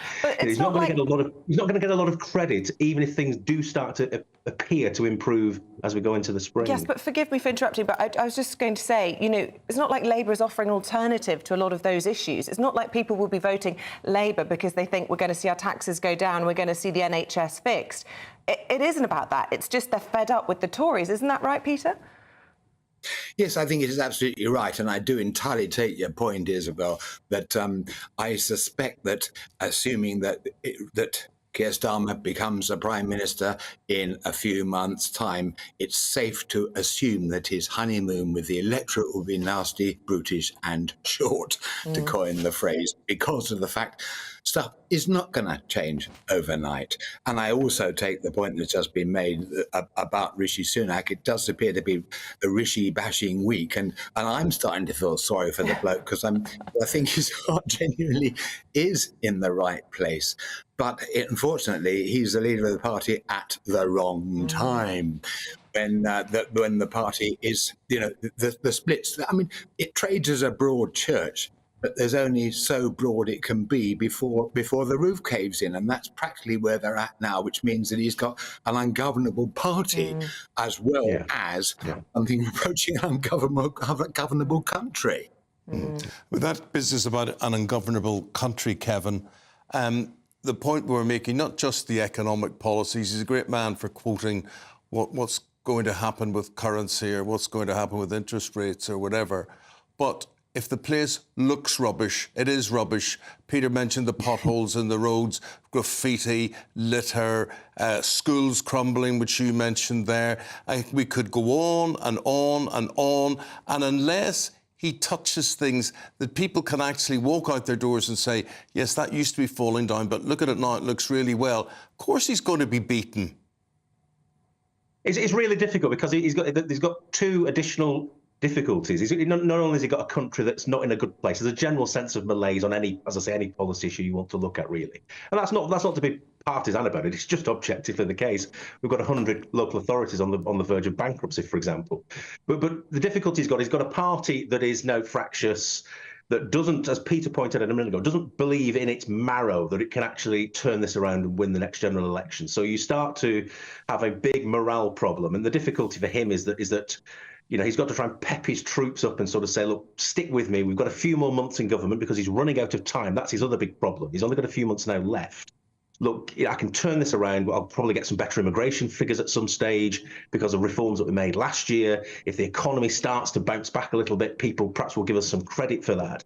But it's not a convincing argument. It's not an argument that's going to win a general election. The difficulty he's got fundamentally is that the public has made a judgment that says, you know what, it's time for a change. I've looked at the other guy across the side. He seems like a nice chap. Let's give him a go instead. And I think you can't really come back when the public have made that judgment. Gentlemen, thank you both very much indeed. Got to leave it there. Cheers. Thank you both very much indeed. Tell me, Ma, when I get home, the boys won't leave the girls alone. They pulled my hair, they stole my comb, but that's all right till I go home. She is handsome, she is pretty, she is the belle of... Something city. What do you mean Belfast. something? Belfast City. She's a courting 1, 2, 3. Pray, won't you tell me who is she? Well, she's not Dougie Beattie, but he's been dancing all weekend. Let's go live to Belfast on this big green weekend. Whoa, yes, well done. There we go. If you're listening on the radio, Dougie looks very much like a leprechaun this morning. Sorry, was that not it? Eamonn sent out the memo that said we all had to dress as a leprechaun. You better be dressed as a leprechaun because I am. Sort of. We're doing our own tribute in our own way. What a weekend it was, What Dougie. a weekend it's been. It's been brilliant. Oh, it's been fantastic. It started off with the Cheltenham Gold Cup. The Irish always doing very well in that. Then we moved to the Six Nations Rugby. Absolutely fantastic. What a match as well. I did predict that it wouldn't be a walkover and the Scottish would do quite well. And then, of course, the star of it all, St Patrick's Day on Sunday. And I was there through most of it here in Belfast. And I managed to get a word with the Lord Mayor of Belfast of what it actually meant to have St Patrick's Day parades. City Council works in partnership with a lot of our arts and community organisations that already exist within the city, so whether that's Féile and Football or whether it's like the Belfast Trad Fest, and all of that collaboration takes place and bringing an event like this together. And that's why we see, even within the different dance troupes that have arrived in for today, they come from all over the city of Belfast, so there's a fair amount of work that goes into it. But to be honest, Belfast 2024 is the year of cultural celebration in the city, and we're looking to scale everything up. We're looking to be able to shine more of a focus on events like this that takes place, so it's fantastic to see the people actually coming out and getting behind it as well. Dougie, let's talk politics. Well, there you go. This How stage. much does it mean to Belfast? Well, Dougie, how much does it mean to Belfast? Dougie. And that's it. It is, yeah. Sorry, I'm just talking there. You had a Sinn Féin Lord Mayor there. And I just want to point something out, because everything in Northern Ireland comes down to politics. I can remember when I was growing up, and you tell me if it's somewhat different, but St Patrick's Day belonged to Catholics. None of my Protestant friends celebrated St Patrick's Day. And now it belongs to everyone. Around the world. Now it belongs to everyone. That has been a major shift, hasn't it? Well, it has. It has been. Most Protestants now realise their history, where it was and how it's came on. It's even the same with things like the 12th of July. You know, you're having to see at what actually made that happen, how the UK was formed, how Britain was formed. But St Patrick has been about, and it was brought across the world because of economic migrants. The Irish built most of the cities in the world, and they brought it with them in order to cling to. So yes, it has been a very inclusive over the last, I don't know, 20 or 15 years. Yeah. St Patrick's Day has very much come into the other communities. I mean, there's even orange parades on the 12th of July now, which you would never have seen when we were growing up. Yeah, yeah. So listen, we're looking at the parade yesterday. Belfast has now got its own big St Patrick's Day parade. Tell us about that and who turns up and where do they come from? Well, they come from all arts and parts of Belfast and the bigger areas. Lots of dance troupes, Irish dancers, Scottish dancers. There is some amazing floats in this. I mean, yesterday there was people doing acrobatics from the floats as they went down the street. And some of the engineering that goes into that is incredible as well, because I was just sitting watching some of these bikes and so forth that were pedaling these. There was one man on a horse, a mechanical horse, going down the street, and they are all there to celebrate their own cultures, and that is brought in to the St Patrick's Day Festival. So that's the same. Sometimes we have a festival here called the Mela, and that is very much with the Indian community, and that brings in a lot of our own community inside that to celebrate each other's culture, and there's a lot to learn from that across the whole of Europe, actually. So, my friend, when you next come back, tell us more, show us around more. We'll be looking forward to that. Got to say, very quiet there. I wonder why. It's a public holiday. No, I know. There'll be some sore heads this morning. Very different scenes to yesterday, Doogie. Yeah, but you see, Doogie, this is the thing. Yes. Hangover Monday. Yeah, I always look at, whether it's St Andrew's Day or St David's Day, or worst of all, St George's Day, where nothing seems to be. Well, yeah, some people have been emailing saying, I hope I wear a Union Jack flag on St George's Day. Yeah. Well, it wouldn't be. It'd be the George flag. Anyway. The cross. Yeah.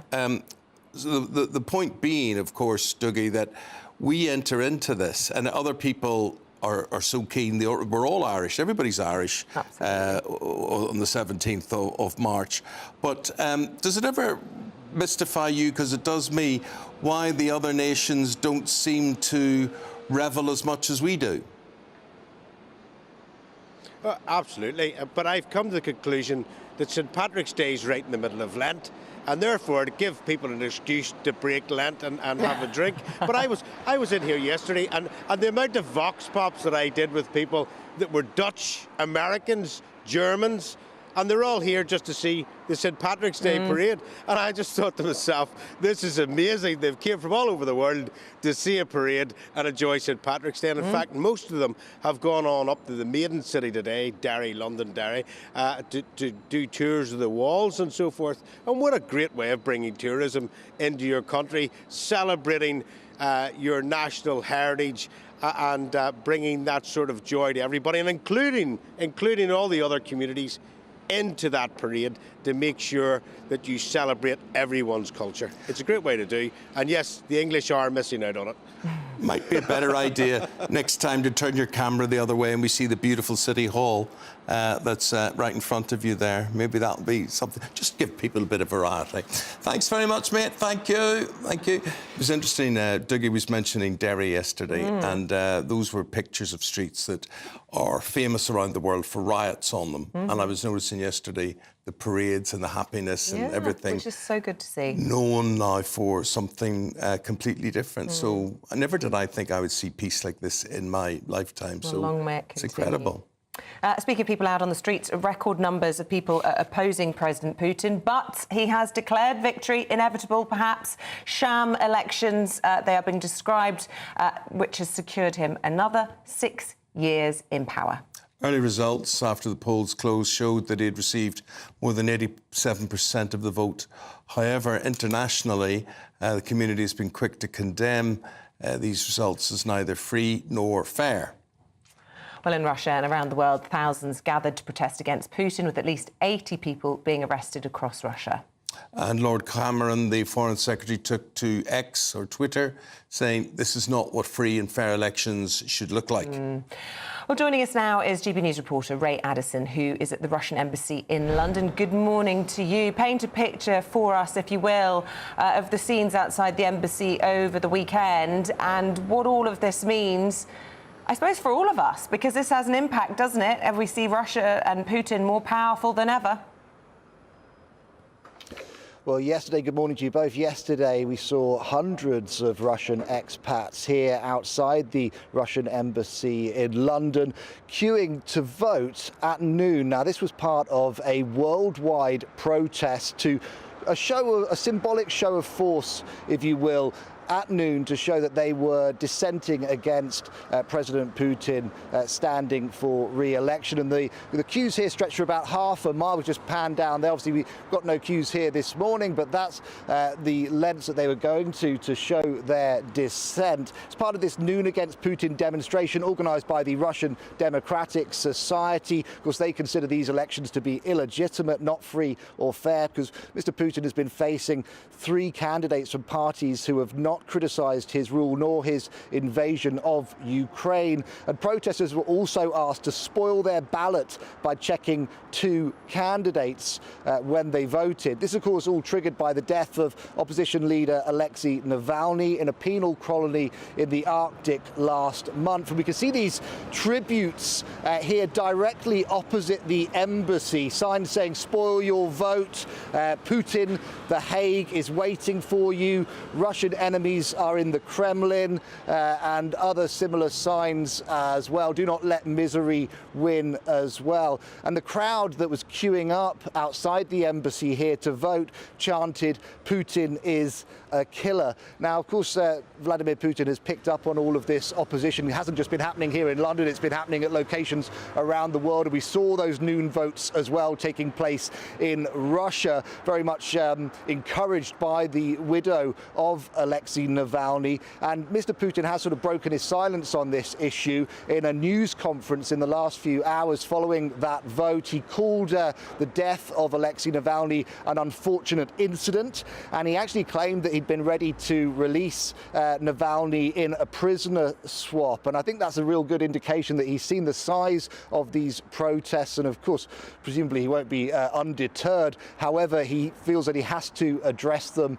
in some way and try to mitigate against them. Of course, though, by winning this election, he does stand to be in power in Russia for another 6 years, and that'll be very concerning to the people of Ukraine and the people of the West, the allies of NATO as well. Mr. Putin very much still in control. He's got his grip on the Kremlin.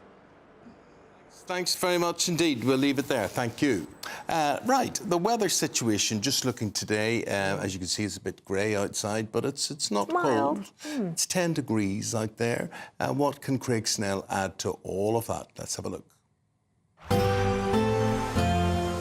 A brighter outlook with Box Solar, sponsors of weather on GB News.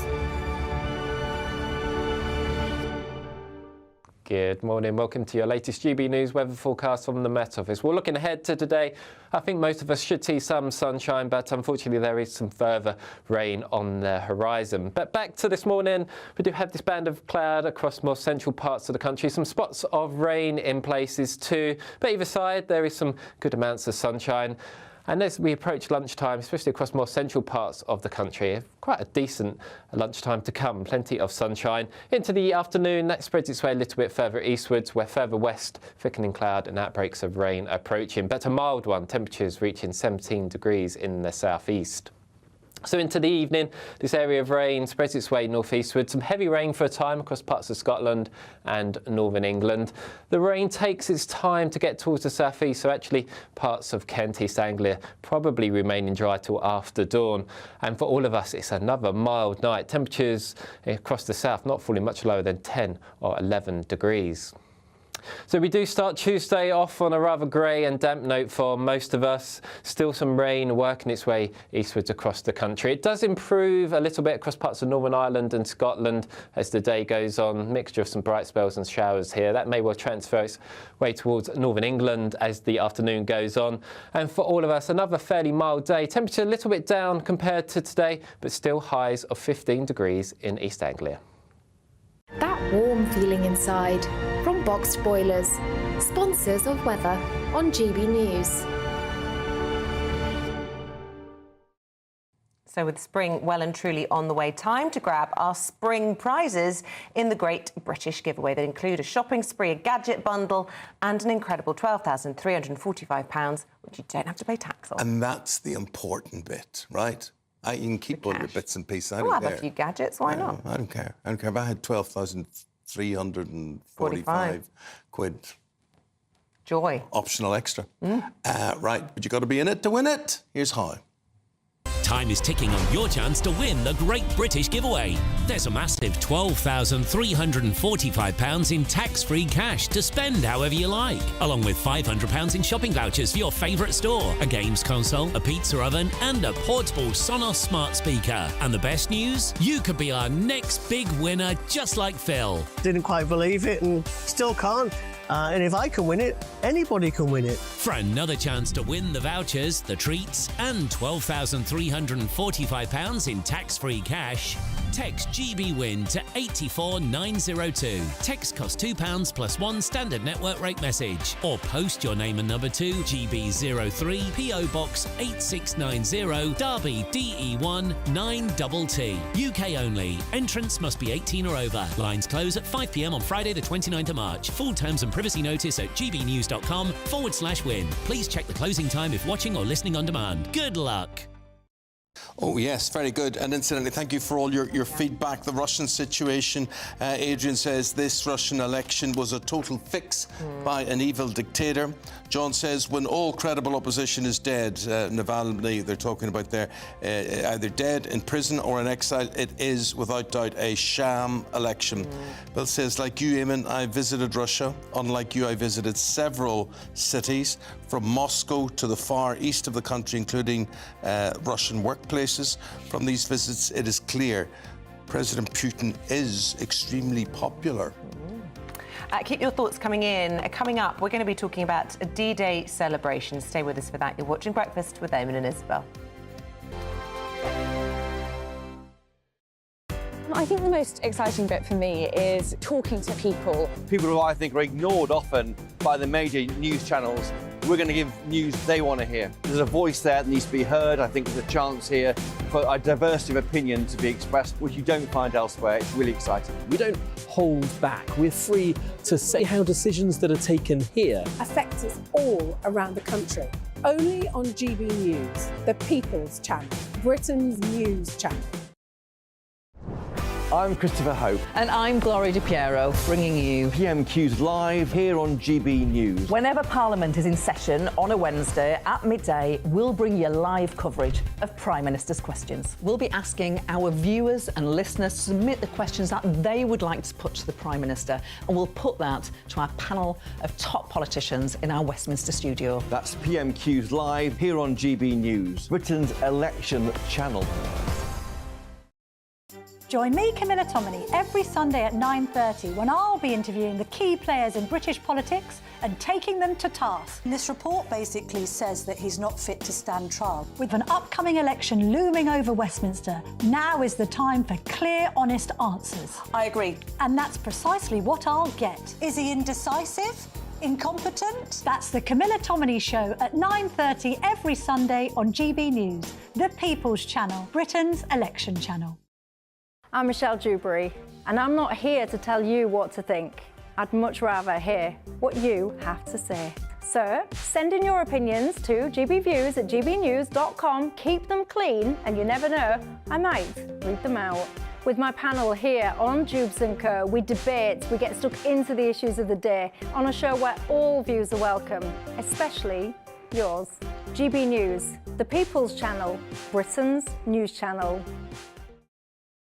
Every Sunday from 11, join Michael Portillo. There will be topical discussion, looking at the week before and the week to come. So kick back and relax at 11 a.m. on Sundays on GB News with me, Michael Portillo. GB News, the People's Channel, Britain's news channel. I'm Andrew Doyle. Join me at 7 o'clock every Sunday night for Free Speech Nation, the show where I tackle the week's biggest stories in politics and current affairs with the help of my two comedian panellists and a variety of special guests. Free Speech Nation, Sunday nights from 7 on GB News, the People's Channel, Britain's news channel. Join us every night on GB News at 11 p.m. for Headliners, which is 3 top comedians going through the next day's news stories, which is exactly what you need, because when the establishment has gone crazy, you need some craziness to make sense of it. So join us 11 p.m. every night on GB News, the People's Channel, Britain's news channel.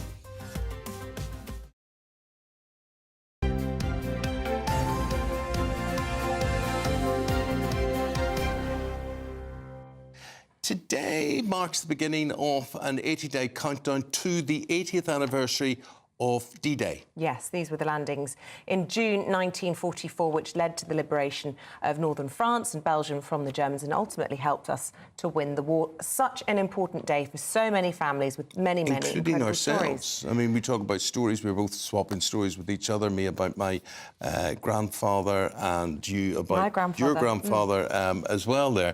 And one family who will be leading the upcoming commemorations. Let's meet them. John Millen. John Millen, whose father defied army rules to play the bagpipes as he led the 1st Commander Brigade ashore on the beaches of Normandy. And starting from today, John will play the bagpipe in his garden home in Nottinghamshire. Yes, for the next 10 days. There's a wonderful, wonderful tribute. Welcome, both of you. Done. Thank you very much for joining us bright and early this morning. May we start with you, Bruno, and just tell us your story? Well, basically, when the anniversary came to light, I was determined that part of the anniversary, or for the D-Day landings on the 6th of June this year, should incorporate pipes, because this wonderful piper, Bill Millen, who defied all the odds and came out of the water onto the beach and playing his pipes, being followed by men around him, sadly, many of them dying, walked all the way up the beach to Pegasus Bridge. So thought, right, let's do an 80-day countdown to D-Day 80 involving pipers all over the UK and the Channel Islands. And where better to start than with his son and his grandson. Brilliant. And John, from your point of view, so you're the piper and the son of 1st Commander Brigade's only piper. Big responsibility to get this one right. Yes, I'm feeling just a wee bit nervous about it, but my father would have been really pleased. Because the whole thing about the pipes for him was remembrance. And remembering the veterans. And, you know, why did they use the pipes? What was that about? Was that, I mean, that's obviously goes back in ancient historian times as to why music was used in battle. Do you know what he played? Well, the pipes actually were banned after the First World War. It was Lord Lovat that asked my father to play the pipes on the beach. And my father at first protested, saying it was against the War Office rules for pipers to play in battle. Lovat's response was, oh, that's the English War Office. We're Scottish, so we'll ignore it. Yeah, I think, John, or Bruno, I've seen these in many films and things of reenactments of this. What's your view as the pageant master? Why did you include the pipes? Well, you know, because they are such part of our nation, well, our world history, really. And what a way to unite people around the world, but through the pipes and through, you know, through the UK. I mean, following Bill and Jacob, we've got pipers playing the same tune for 10 days each in Scotland, Northern Ireland, Wales, the Channel Islands and the Isle of Man, finishing up on the 6th of June on the beach in Normandy, where we're actually going to recreate the coming out of the water with a piper onto the beach and walking through to Pegasus Bridge. Amazing. So powerful. John, we're going to ask you to play in just one second, but I just want, first of all, for you to talk about how important it is that you're doing this with your son, that you're passing on the memory, the importance of the bravery and the reflections for all of those that lost to the younger generations. Well, remembrance and the memory of Normandy and those who died were very important to me, because I grew up with that. And I will play in his honour, and my son will play in his grandfather's honour. That's what we're here to do, to keep the memory of the Normandy veterans, all those who gave their lives on D-Day, alive. My friend, 10 days from today, you're going to start playing. What are you going to begin with? Well, it's Healing Laddie. OK. Fantastic. Well, we'll sit back and enjoy. Thank you very much indeed to both of you. Thank you. Thank you.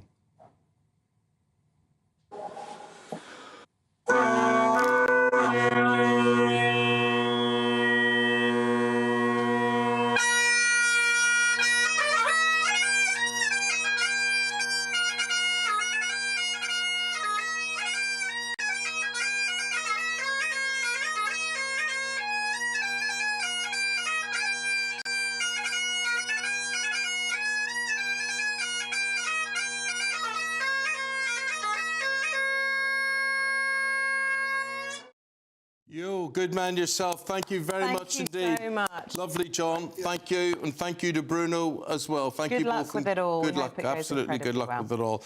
But can you imagine marching behind that, if that was to stir you and inspire you? It's haunting, isn't it, the sound of bagpipes? Well, I think the bullets would be more haunting to me, but absolutely incredible, lest we forget.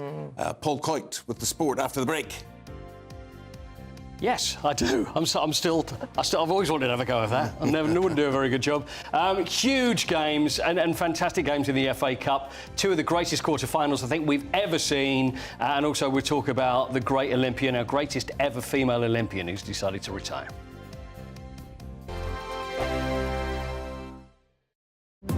GB News is the home of free speech. We were created to champion it, and we deliver it day in, day out. Free speech allows us all to explore and debate openly the issues most important to us, our families, and of course, the British people. Having challenging conversations to enlighten each other. Which is why we hear all sides of the argument.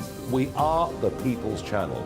We will always stand by the freedom to express yourself. On TV, radio and online. This is GB News, Britain's news channel.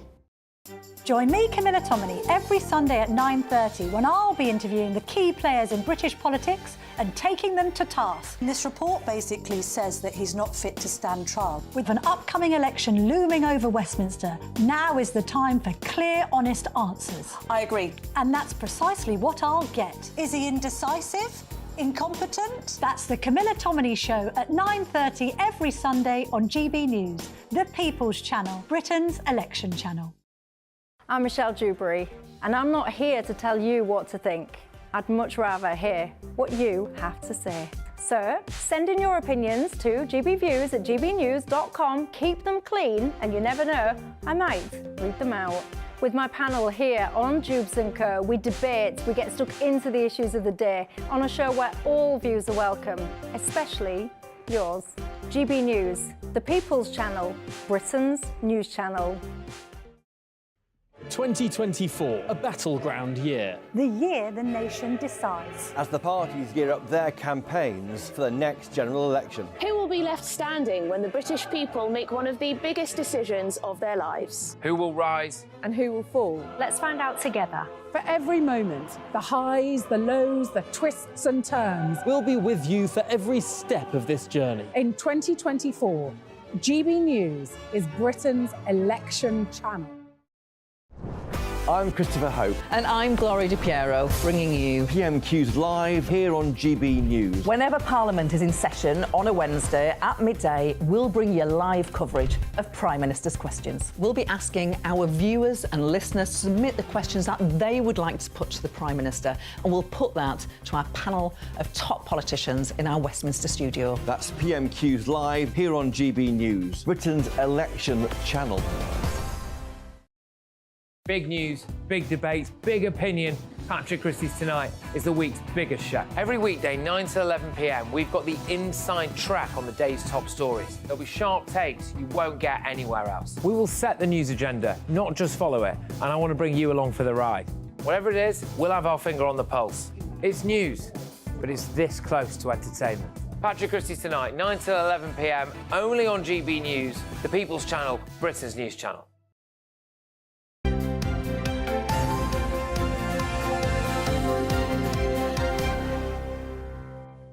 The magic of the FA Cup. People talk about, the FA Cup's dead and gone.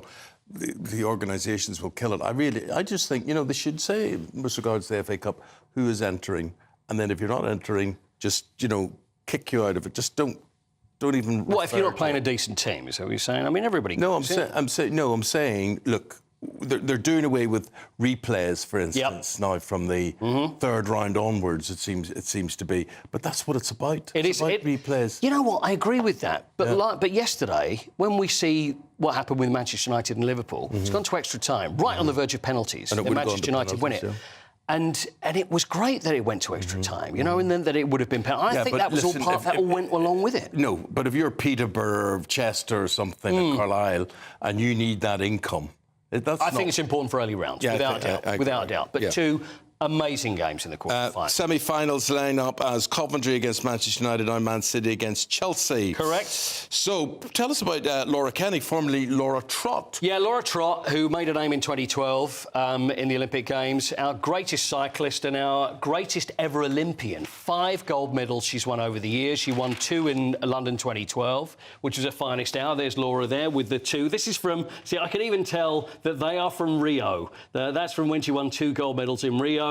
She won another gold medal in Tokyo, and she's decided right before Paris. It was a wonder whether thinking, is she actually going to compete in Paris, but she's decided no. That's her husband, Jason Kenny, who also happens to be the greatest male athlete the Olympics has ever seen as far as Great Britain is concerned. Can you imagine the amount of medals that they have in their house? All the Olympic medals and everything else. Two bacon buddies in their hands, so they did most of the time there. But a true great. Good luck to her. She's decided to step down. Good luck to her. Absolutely. Tell us about Scotty Scheffler. Scotty Scheffler. Who's Scotty Scheffler? Scotty Scheffler is the #1 golfer in the world. Never heard of him. You never heard Scotty Scheffler? No. He's the greatest there is at the moment. Won the Players' Championship yesterday. I just sort of look for Rory's results and then... Rory was 19th. Rory didn't do so well. Says it all. No, Rory... It was joint night. But Scotty Scheffler won the Players' Championship. TPC Sawgrass in Florida yesterday. But the thing is, what they do with American golf, and you've probably seen this, it drives me crazy when they have to be the first one to shout as someone tees off. You know, and as soon as the shot, it's like, it's in the hole, it's in the... It's like, will you just shut up? Yeah. So there were problems earlier on in the week. And also the other problem that they had is people that are crowding around the players, trying to get too close. I don't know whether they're trying to get on TV, get a good view. Have a look at this. This happened yesterday. Max Homer, one of the finest American golfers. Look, there we are. He's got a shot to play. This is someone filming it. Look at them all crowded around. Watch carefully. Whoa, there you go. Straight. What, the ball went into the camera of the guy who was filming? Straight into the guy who was filming it. And this is it. People all crowding round. You need a little space. I mean, if I was near, you wouldn't... I'd keep people away from all the surrounding holes, because you never know where the ball's going to go. I told you about me slicing my drive at a tournament and had to get an ambulance on the course to take... For you or for somebody else? For someone else. Oh, Eamonn! Yeah. What was the... The pressure of walking up and they say, and on the tee now, Mr. Eamonn Holmes from GMTV. Oh, horrid, horrid. And everybody goes quiet, and you think, just please let me get this away, just please. And then... Oh, no, and you assaulted someone. So if you're facing... So the first hole, you're looking straight the way down. Yeah. Where did it go? Left, right? Oh, it sliced it, yeah. You sliced it what? And how close was the woman that was standing? Oh, I would say where camera 9 is there, yeah. So you're not even talking 200 yards. No. You're talking about 5 feet. Straight. No, maybe about 20 feet. Did you get a free drop afterwards, or...? Well, honestly, you aren't believing me, but they literally, the person collapsed and they had to get an ambulance all over the fairways. Play was delayed and I was to blame. Get in touch so today. People still speak to her and go, what are those pimples, that circular pimples? Goes, that's Eamonn Holmes, that is. Inside it. Imagine if he's a GB News viewer. That would be fabulous. Thank you very much indeed. And I never told you about the girl who, in the crush to reach me at a disco in Dundalk, that she was pushed over in the crush and broke her arm. I had to go and see her in hospital. Oh, my goodness me. What, you were there, crowds running towards you. Yeah. Wow. And they all fell on top of her. Oh, my goodness me. Yeah. Anything interesting ever happened to yourself? Anything? Not really in the same way. I've hit plenty of bad golf balls. I've fallen over. I've lost golf clubs. They've flown out of my hand. I've done a lot. But nobody's ever rushed towards me while I was playing. What are we rushing towards, Isabel? What's next? Well, we have Making the News. Dawn Neeson, Oscar Redrup taking us through all the papers and everything that's making the news online as well.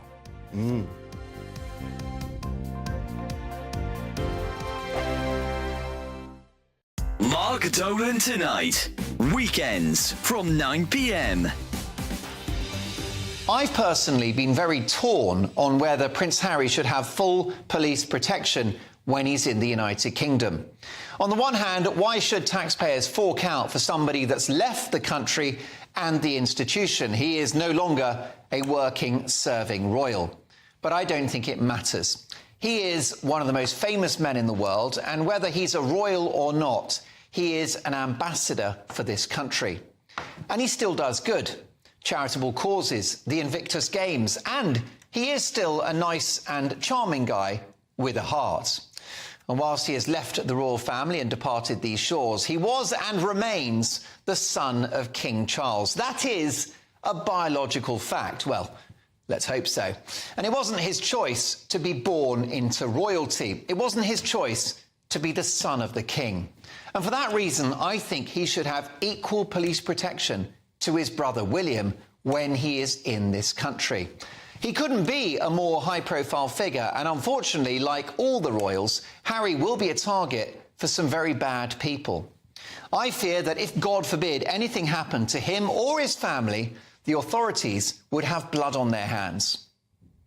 So, it's not often that I back Prince Harry, but on this one, he has my support.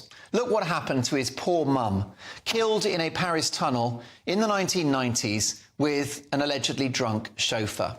A top royal security insider recently told me that Diana would still be with us today if she had had top royal protection at that time.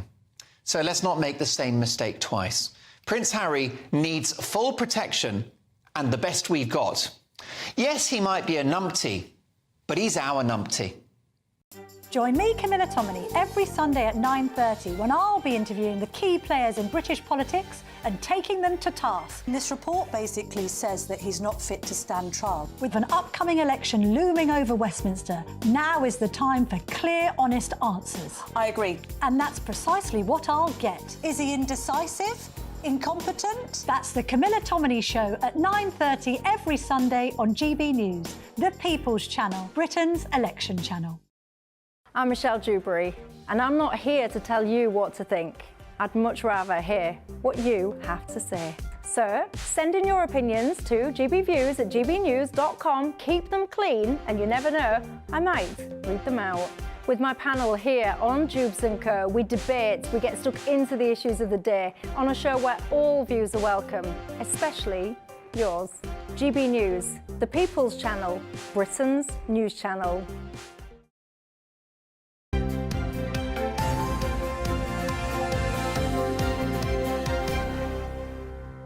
Okay, going through what's making the news in the papers today, Don Neeson and Oscar Reddrop. Oscar, Rwanda flights, we're at this again. Yeah, the vote is back in Parliament. It's one of the most kind of heated and divisive issues amongst Tory MPs, with all the headlines over the weekend in terms of where Rishi and Number 10 are at. This is, beyond crucial. I was with a couple of MPs last week, and they said that, and admittedly these MPs were a certain section of the Tory party, but they said if we could just break our backs and do everything we can to get just one plane out of here to Rwanda, that would go a long way for me and my constituents, and something that I can sell on the doorstep. However, I think there was a Times story... Well, this was reported by the Times newspaper last night that Rwanda's actually already asking for a 2-month pause, assuming this does become law on Thursday, after those first flights, because they want just a limited first wave to make sure that they can handle it before they let any more... Don't you think all this would have been slightly ironed out beforehand? How many millions of pounds have we given to Rwanda? I don't actually know the answer. I've lost the plot with how many millions we're dishing out to various countries at the moment, but...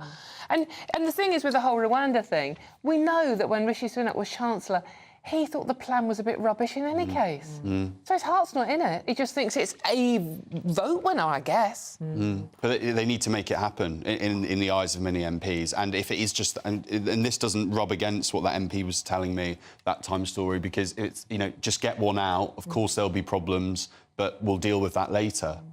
My constituents need to see it. They need to visually see this policy in action. I think there's going to be a rebellion, or a rebellion is expected in this bill this week on this exempting allies clause, which is anyone that's helped British services overseas, usually interpreters in Iraq or Afghanistan, being permitted to come into the country illegally because they don't have the correct documentation. But apparently lots of people will be very unhappy about that, even though they've helped British services. Well, exactly that. But don't Number 10 insist they already have safe and legal routes to the UK for, say, the interpreters who helped out in Afghanistan? They're already meant to be able to access that legally. They don't know what they're doing, do they, basically? Oscar, there is a village called East Winch, which is in Norfolk, and East Winch is famous for... Peacocks. Here we go, Eamonn. So forget, Tory MPs. This, for me, is genuinely the fascinating story of the day. 15 peacocks have just disappeared from this village. Well, I got stolen. The headline says 14 and then the article says 15. It appears there's one left. It's just the sole survivor. Yeah, there's one. So there's 14 gone off the 15 and one sole survivor. Oh, poor lonely well, indeed. And foul play's being called. As in, maybe they've been... Yeah, very good, very good. But it's a genuine, fascinating mystery, and I hope that the Express, or the Mail, sorry, wonderful newspaper, keep investigating, because I don't know. I'm open to ideas here, Eamonn. I do not know how you smuggle 14 peacocks out. Especially if they open their fan. Yeah.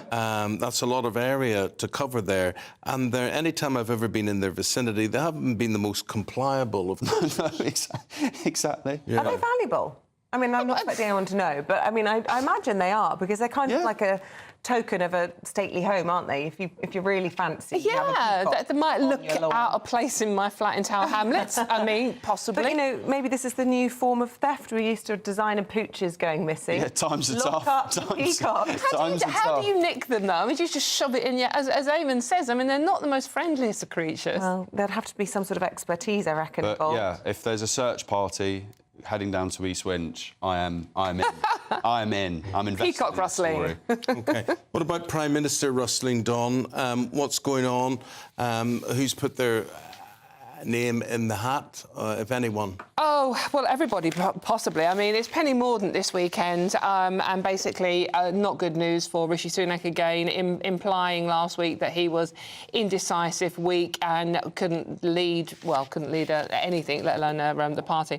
So Penny Mordaunt is the latest name. She is a stalking horse, supposedly a plot organised by the far right of the Conservative Party, who very much aren't happy with Rishi Sunak. You wouldn't naturally have chosen her, because she's considered to be quite a woke yeah, absolutely. leader, but despite being a good orator. It's the stalking horse theory. It's get her in, but really you've got the real candidate right behind her who's going to just get rid of her as soon as they get in. That's the theory. Because whoever is going to lose the election can't survive. Exactly that, yeah. So that is the point of that. Poor Penny Mordaunt. Well, yeah, but I mean, I wouldn't row with her. The way she held that sword. She said she would stand up and fight, yeah, so you better absolutely. watch out. But I mean, Rishi Sunak is pinning all his hopes on the cost of living crisis and the fact that inflation is getting better for us. But that's all he's got to offer at the moment. I see also sad news there, a man I knew quite well, Steve Harley from Cockney Rebel. Died over the weekend. He was at the age of 73. And I knew him because I used to have a show on Saturday on Radio 5, and he was our horse tipster. Oh, wow. I didn't know that. Really horse expert. Knew his horse flesh, so we did as well. But come up and see me, make me smile. Nice man. No age either, 73. I know, it's really, I mean, you know, sort of like, you know, my husband's sort of like, you know, not that much younger. And it's like when you get, I mean, 73 is really no age. And, no age. And he was on tour up until last month. So it's really sad news, and thoughts obviously with his family. Sounds... Oscar, should we talk about cultures of cover-ups? This time, The Guardian alleges it's happening in the NHS.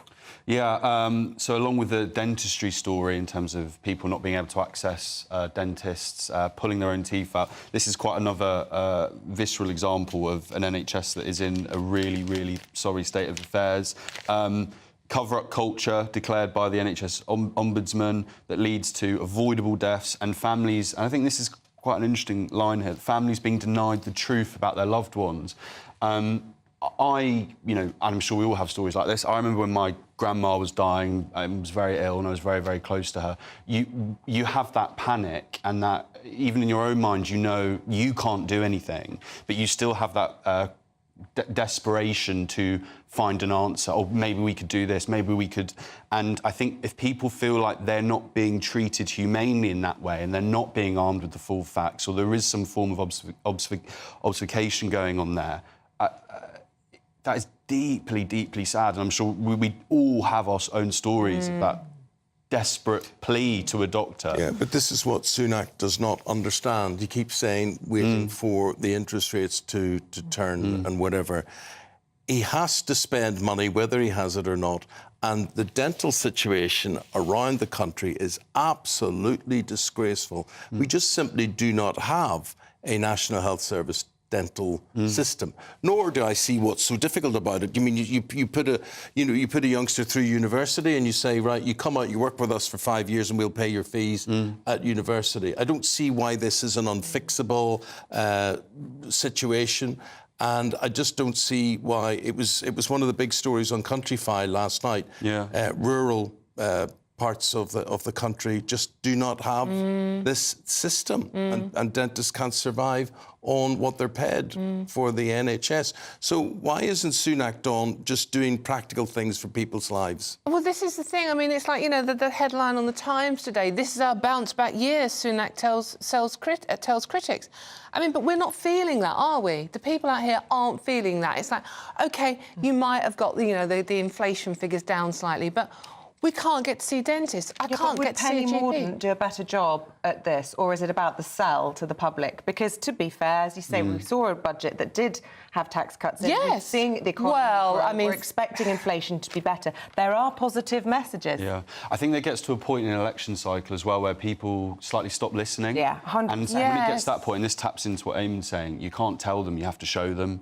And that's the hour of need. They're either running a service or they're not. Yeah. And they don't seem to be. Guys, we've got to say goodbye to you. See you again in 40 minutes' time. Craig, good morning with the weather.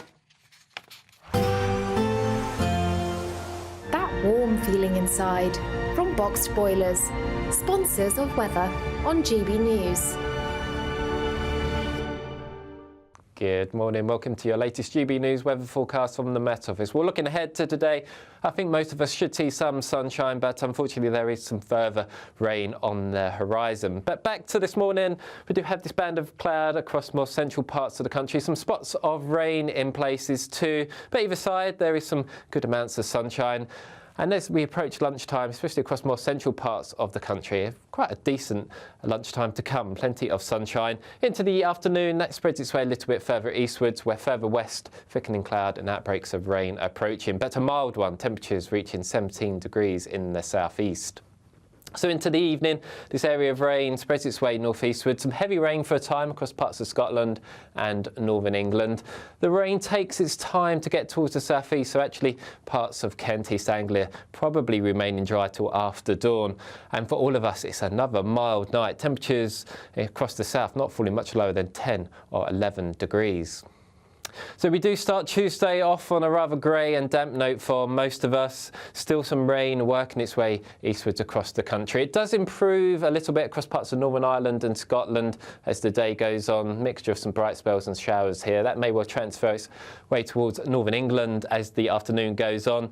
And for all of us, another fairly mild day. Temperature a little bit down compared to today, but still highs of 15 degrees in East Anglia. Looks like things are heating up. Boxed Boilers, sponsors of weather on GB News.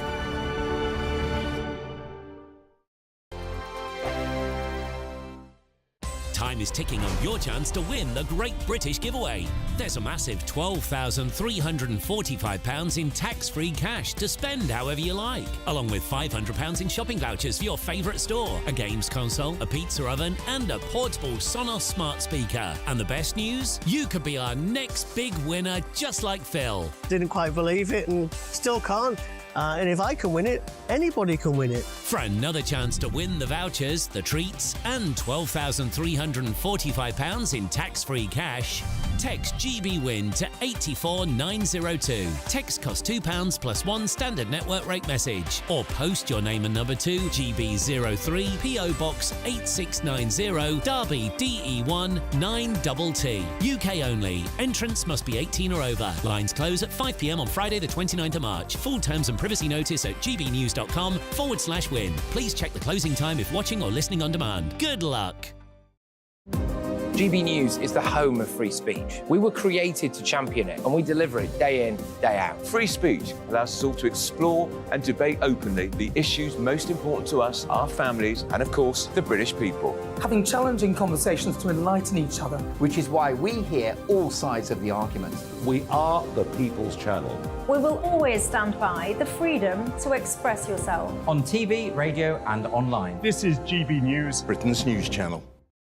2024, a battleground year. The year the nation decides. As the parties gear up their campaigns for the next general election. Who will be left standing when the British people make one of the biggest decisions of their lives? Who will rise? And who will fall? Let's find out together. For every moment, the highs, the lows, the twists and turns. We'll be with you for every step of this journey. In 2024, GB News is Britain's election channel.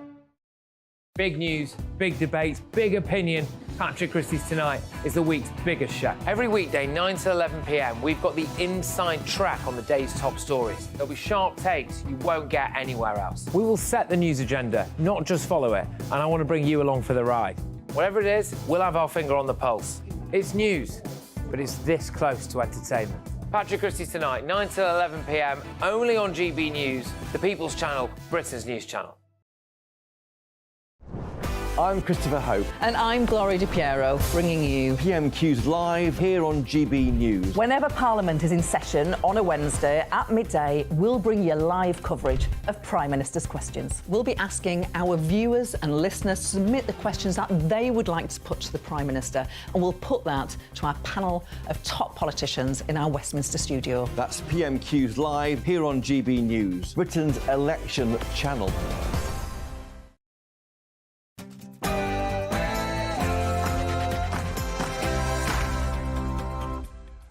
A very good morning, very good to have you on board. The time is very nearly 8 o'clock on this Monday morning, the 18th of March, St Patrick's Day +1 with Eamonn and Isabel. You're very welcome. Leading for us this morning, an embattled Prime Minister is urging colleagues to stick with him as leadership rumours fail to disappear. Putin claims victory in an election slammed by the international community as neither free nor fair, as he warns protests during elections will be punished. And we're celebrating St Patrick's Day a day late because it is a big public holiday there today, and it's been a huge weekend of celebrations. Yes, what a great weekend to be Irish. Horse racing, Six Nations rugby and St Patrick's Day. I'll have more later. And at 8:20, it's Shakespeare, where we celebrate the works of the Bard. But is he still relevant? We will be debating that shortly. To be or not to be? Well, I don't think he is relevant. Oh, gosh. Do you think he's relevant, Paul? I'd love to quote something, but the answer is not really. Not for me. It's much ado about nothing. No, it is. That's exactly what it is. I have no idea what she's talking about. And in sport, Britain's most successful female Olympian, Dame Laura Kenny, has announced her retirement. In yesterday's West Ham-Aston Villa game, a new record was set for the longest VAR decision of 5 minutes and 37 seconds, and the FA Cup's demise is greatly exaggerated after two of the most barnstorming, heart-stopping, late-winning, tub-thumping, shirt-waving, red-carding, goal-scoring quarter-finals you will ever see. Good morning. It's the spring equinox this week, but will the weather get the message? Find out in a little bit.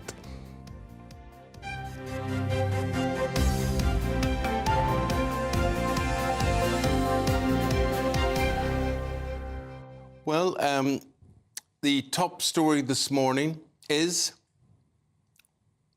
Well, Rishi Sunak has urged the Conservatives to stick by him amid speculation of a plot to oust him as Prime Minister. Oh, I thought we hadn't got Olivia. Well, we're going to just read the story and then go on to the next bit. Oh, well, it follows speculation over the weekend that some Conservatives are attempting to use the Leader of the House, that is Penny Mordaunt, as a stalking horse candidate to trigger a leadership race. Yes. So hope you're still with us, following us, the logic with all of this one. Well, the rumour has forced Number 10's hand. They've issued a statement to MPs last night where the Prime Minister, I say told, but I think sort of begged backbenchers to stick with him, saying the economy is turning a corner, and urged them to hold their nerve despite the Conservative Party's dire poll ratings. And we can talk about some of those poll ratings. The Mail on Sunday, and they are dire, predicting electoral oblivion, with Labour having a 250-seat majority. There was another poll, More in Common poll, which showed that red wall policies are alienating the blue wall, so there'll be oblivion there. So talk about a rock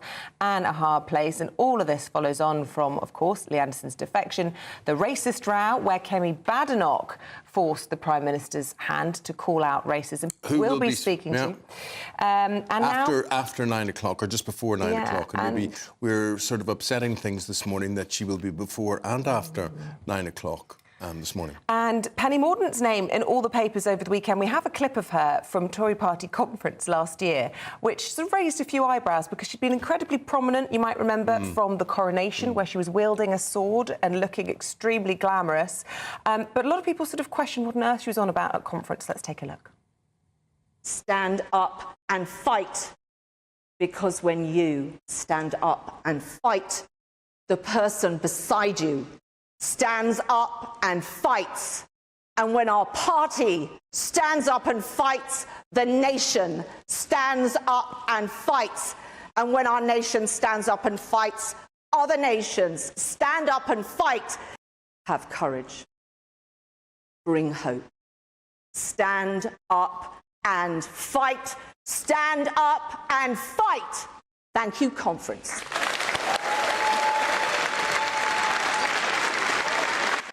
All that needed was music. Stand up and fight until you hear the bell. Stand up and fight, fight like hell.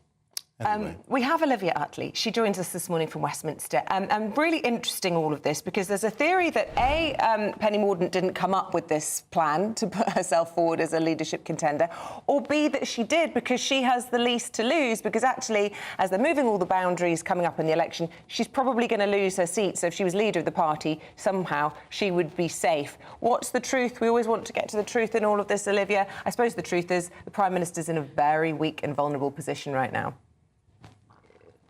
The Prime Minister couldn't really be in a more vulnerable position. The Tories are 20 points behind in the polls, and that big budget a couple of weeks ago, which was hoped by the Conservatives would give them a huge boost, hasn't really seemed to have any effect whatsoever. Plenty of Conservatives I've been speaking to are now saying, having said over recent months the worst thing we could possibly do is replace a leader, a fourth Conservative Prime Minister in as many years would just look ridiculous to the voting public, some of them have now changed their tune and they're actually saying, well, maybe the worst thing we could possibly do is stick with our current leader. Rishi Sunak promised that he was going to steady the ship. Feels a bit as though he steadied the ship, but the ship is at the bottom of the ocean. The polls are just bumbling along with the Conservatives about 20 points behind. So, could we see Penny Mordaunt step into Rishi Sunak's shoes? The expectation is that if Rebels were to make any move, it would be after the May local elections, which are predicted to be absolutely disastrous for the Tories. Would Penny Mordaunt be interested in taking that role? Well, it's no secret that Penny Mordaunt has leadership ambitions, but there are those who say that it would be more sensible for her to try and realise those ambitions after a general election, not before it. Then what about the people around her who are bigging her up for this position?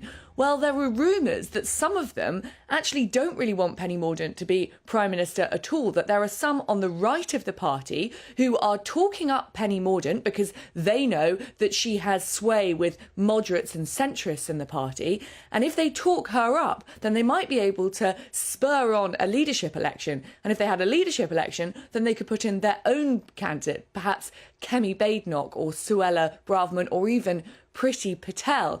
As for Mordaunt herself, if she gets asked about these claims this week, then she's likely to actually issue a public rebuttal. But that's pretty awkward in itself. This week we've got the Prime Minister speaking to backbenchers, begging them to remember that his plan is on track, that interest rates are set to go down, that inflation is set to hit its 2% target in the next few months. Meanwhile, you've got the leader of the Commons in Rishi Sunak's cabinet having to get up in the Commons and publicly deny that she's on manoeuvres. It's the sign of a very, very weak party, and possibly a party that's going to get even weaker after those May elections. If a crisis point does come, I think we can expect it to be in early May.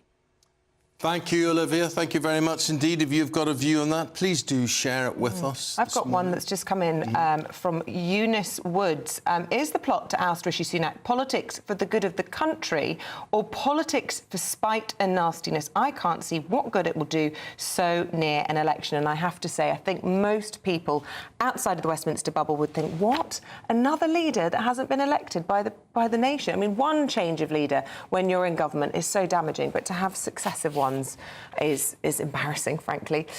Keep those thoughts coming at gbviews@gbnews.com. Would you be in favour of seeing Rishi Sunak ousted at this late stage? Let us know. Meanwhile, were you Irish over the weekend? I was. It was a weekend of celebrations across the country and across the world as the Rugby Six Nations victory on St Patrick's Day fell on the same weekend. So we're going to cross to our Northern Ireland reporter, my good friend and colleague, Dougie Beattie, who is in Belfast today. Look, he even took my suggestion. He did. He's looking at the City Hall. It's like the equivalent of the White House to us, isn't it? Can I just ask before you start, Dougie? Have you literally just turned the camera around and you had Nat West Bank behind you and that empty street because everyone's got a three-day hangover? Show them. Well, it might mess up his shot, but how fabulous! And that's Stormont, is it? No, City Hall. Forgive me. Belfast City Hall. Sorry, little geography lesson for me. Yeah, this is City Hall, and you can see Queen Victoria standing there behind us. And there's a thing to the Titanic over here on the right of me. It's a beautiful spot, the City Hall. In fact, this area of Belfast is absolutely beautiful. Some of the buildings around here, the Ulster Bank, the Scottish Provincial, all absolutely beautiful buildings built right back at the end of the start of the last century, and if these buildings could tell a tale, I can tell you there'd be some tale of Belfast. But yes, it was a great weekend to be Irish. As you've mentioned, the rugby, the Six Nations rugby, that last match, it is the match that I always try to get to in the Six Nations, the Scotland-Irish match. It's a Celtic temperament. It always ends up a real squabbling match in there, and very, very heavily defended on both sides. And it proved to be exactly that. It was a great match. It was a great match for what essentially was a final, and of course Ireland were victorious in that. That set us up then for Sunday, St Patrick's Day. There's lots of green beer, lots of carnivals and festivals around the island of Ireland to celebrate the patron saint of Ireland. And of course we did it in style right across the island, and indeed across the world, because the Irish emigrated. They were economic migrants, and they took their culture with them. And in places like New York, London, right across the world, they celebrate St Patrick's Day. And it is great to see a culture holding tight, but most of all, including other cultures with their culture to celebrate their day. And that's why we had quite a lot of dancers and so forth from different parts of the community involved in Belfast and Dublin yesterday. And Eamonn, it was a great day to see. And you and I are going to have to do this maybe next year, where we do a St Patrick's Day special from Northern Ireland or Dublin. They'll probably ask me to lead the float. I don't know where that leads you, but I mean, I'll be leading the float probably. That's what will happen. Yeah, it is. I'll be pushing it behind. It's amazing, Dougie. You were talking about how poverty and food starvation, like the potato famine, made people move away from Ireland itself. But you look at somewhere like the UK, 66 million is the population in the UK, and something like 2/3 of that are from Irish descent, the Irish diaspora.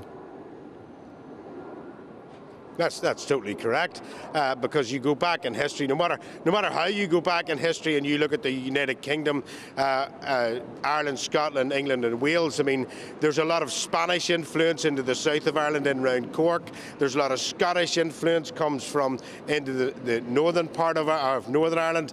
And then, of course, you have the great linkage between Liverpool, Glasgow and Belfast over shipbuilding. I mean, even if you look at Nova Scotia, most of the Irish out there went out there because they were building ships, and they needed masts that were sappy. And of course Nova Scotia had most of the biggest pine trees, and most of those shipbuilders were from Ulster Scots descent. They went out there and made these beautiful big masts that were put on ships all around the world. So if you go back in your history, you'll find out exactly where the Irish ended up and why they ended up there. Some with starvation, some looking for a different way of life, no taxation without political representation. But wherever they went, Eamonn, this is the problem. Wherever they went, there was always a political argument afterwards. Absolutely. On St Patrick's Day, I would usually go to Mass at St Patrick's Pro Cathedral in Donegal Street, and they do an Irish Mass, and they have a relic. I think they have St Patrick's finger or something, a bone, and they do the blessing with that. But I'll tell you something else you probably don't know. You look at Liverpool and Glasgow and Belfast and Dublin, and they're full of Italian chip shops and ice cream parlours. And the thing is, people would say, well, why is that? The Italians came to decorate and carve the marble and the wood in all churches, Protestant and Catholic, throughout Ireland. So the Italians came over with their way of doing things, and then they went to Glasgow, and they went to Newcastle, and they went to Liverpool, and various other places like that as well. So that influence, if there's an Italian fish and chip shop or ice cream parlour in your city, their descendants probably came to carve and sort out the churches.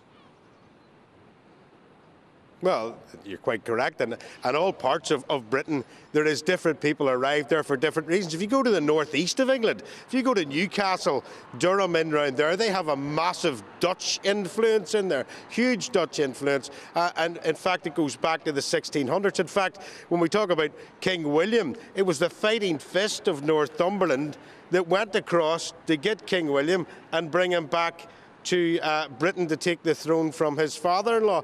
Yeah, Britain is a mixture of all different types of cultures, but here's the thing. It is rare that one culture shares with the other one in its festivals and its celebrations of its own culture, and that's been the key to St. Patrick's Day. OK. Yeah, I hope you get the rest of the day off, mate. It is a public holiday, and that's why it's so quiet where you are.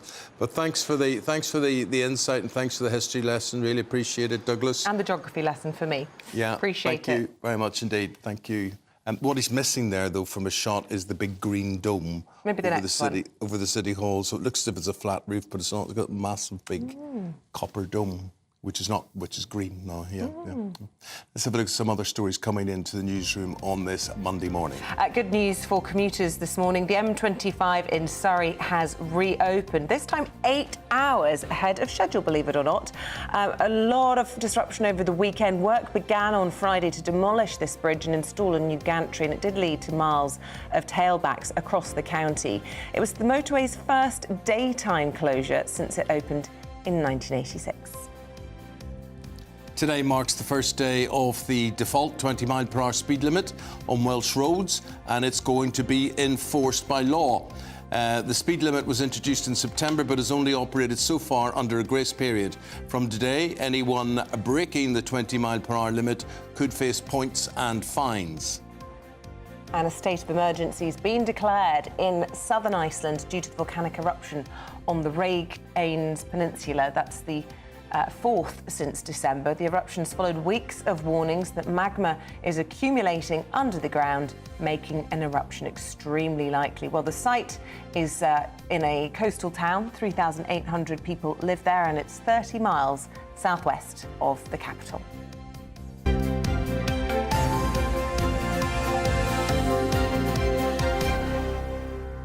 Maybe we should go to Iceland and view that. I mean, but it is just such a historic and world event. There's something about magma that I am really drawn to. I don't know if it's heat. just... No, it's sort of the way it just eats everything and sort of turns it hot and just creates this sort of sluggish lake. Well, again, you should go in Northern Ireland, where we have the Giant's Causeway, the hexagonal columns that when the magma hit the sea...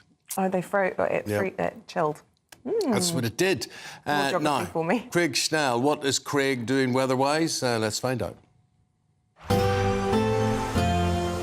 A brighter outlook with Box Solar, sponsors of weather on GB News. Good morning. Welcome to your latest GB News weather forecast from the Met Office. We're looking ahead to today. I think most of us should see some sunshine, but unfortunately there is some further rain on the horizon. But back to this morning, we do have this band of cloud across more central parts of the country. Some spots of rain in places too. But either side, there is some good amounts of sunshine.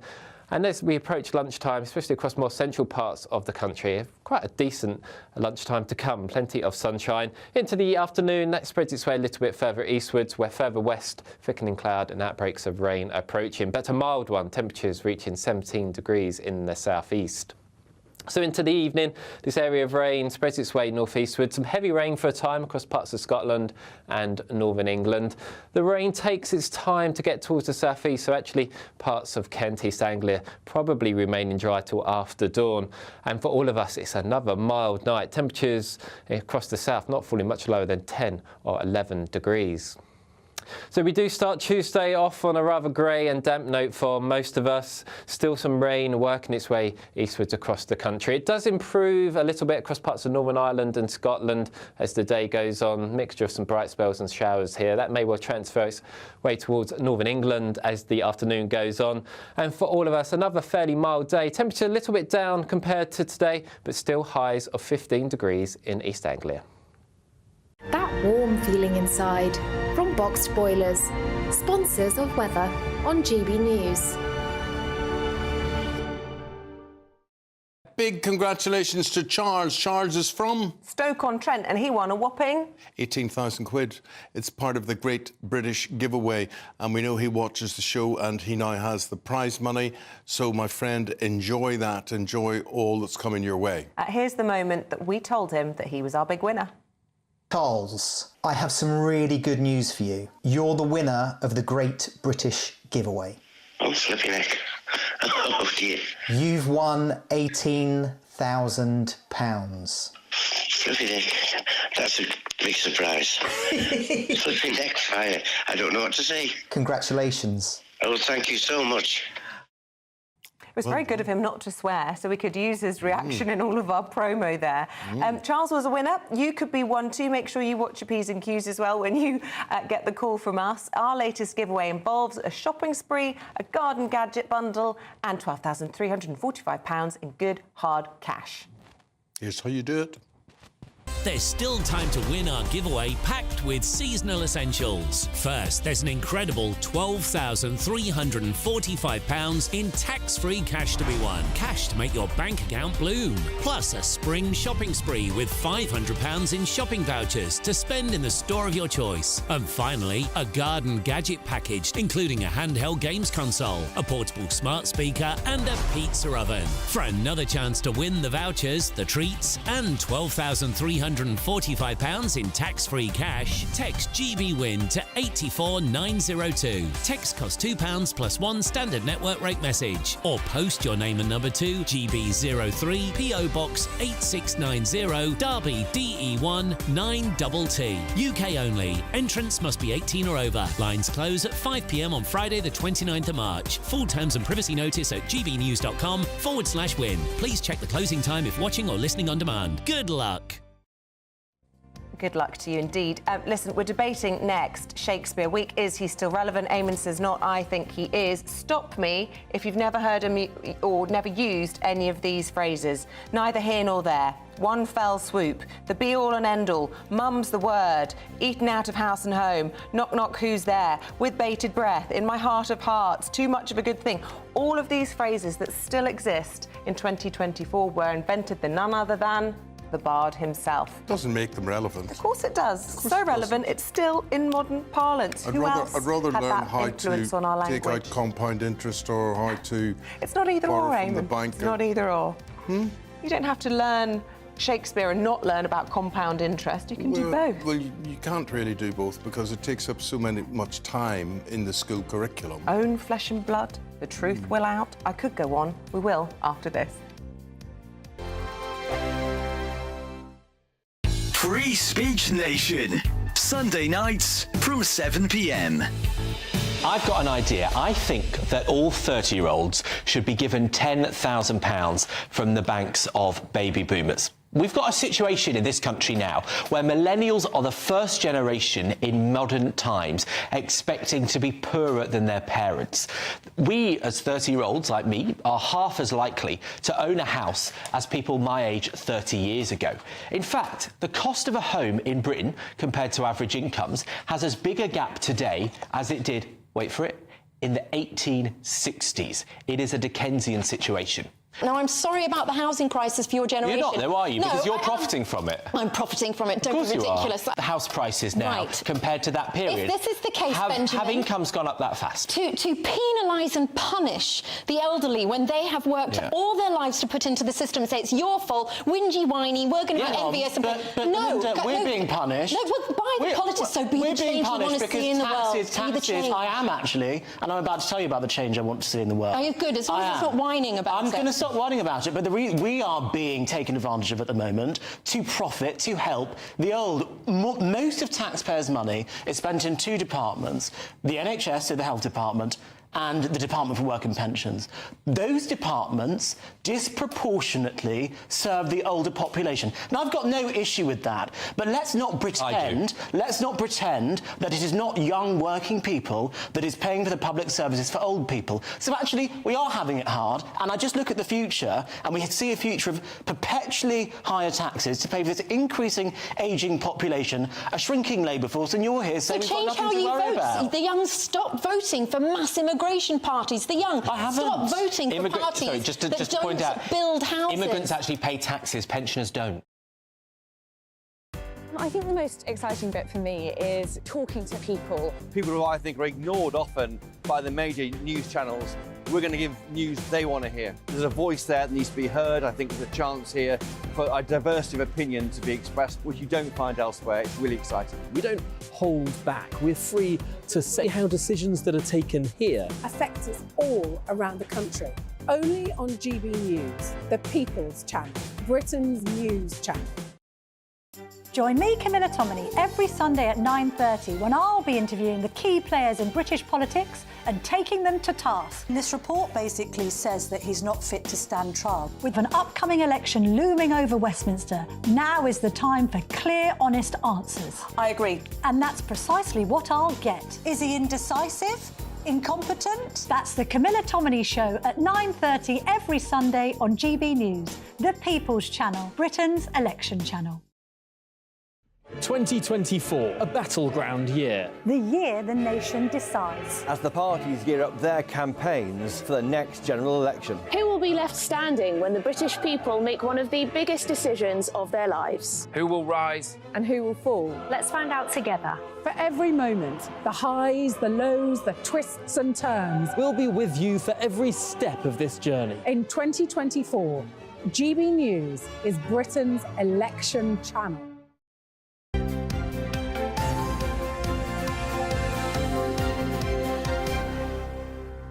Now, he's withstood the test of time, 500 years old is old Shakespeare, and the most famous playwright in the world, and he's ours, he's British, and despite having died all those years ago, we still talk about him in 2024. It is, of course, William Shakespeare.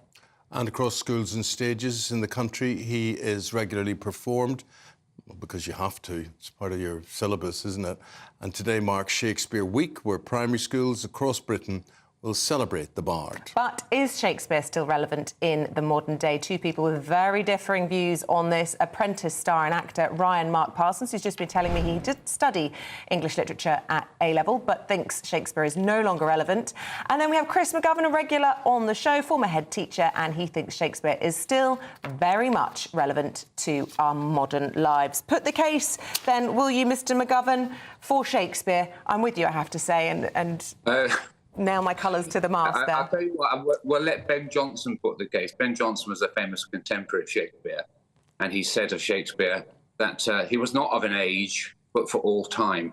Shakespeare not only was he a wonderful poet and a genius, he tells us about human nature, and he can be delivered to children, presented to children in a variety of ways. When I taught 7-year-olds, we used to do an animated version of Shakespeare's tales, not so much about the poetry, but about the stories. Later on, when I taught at A-level, of course, you're doing Shakespeare in depth.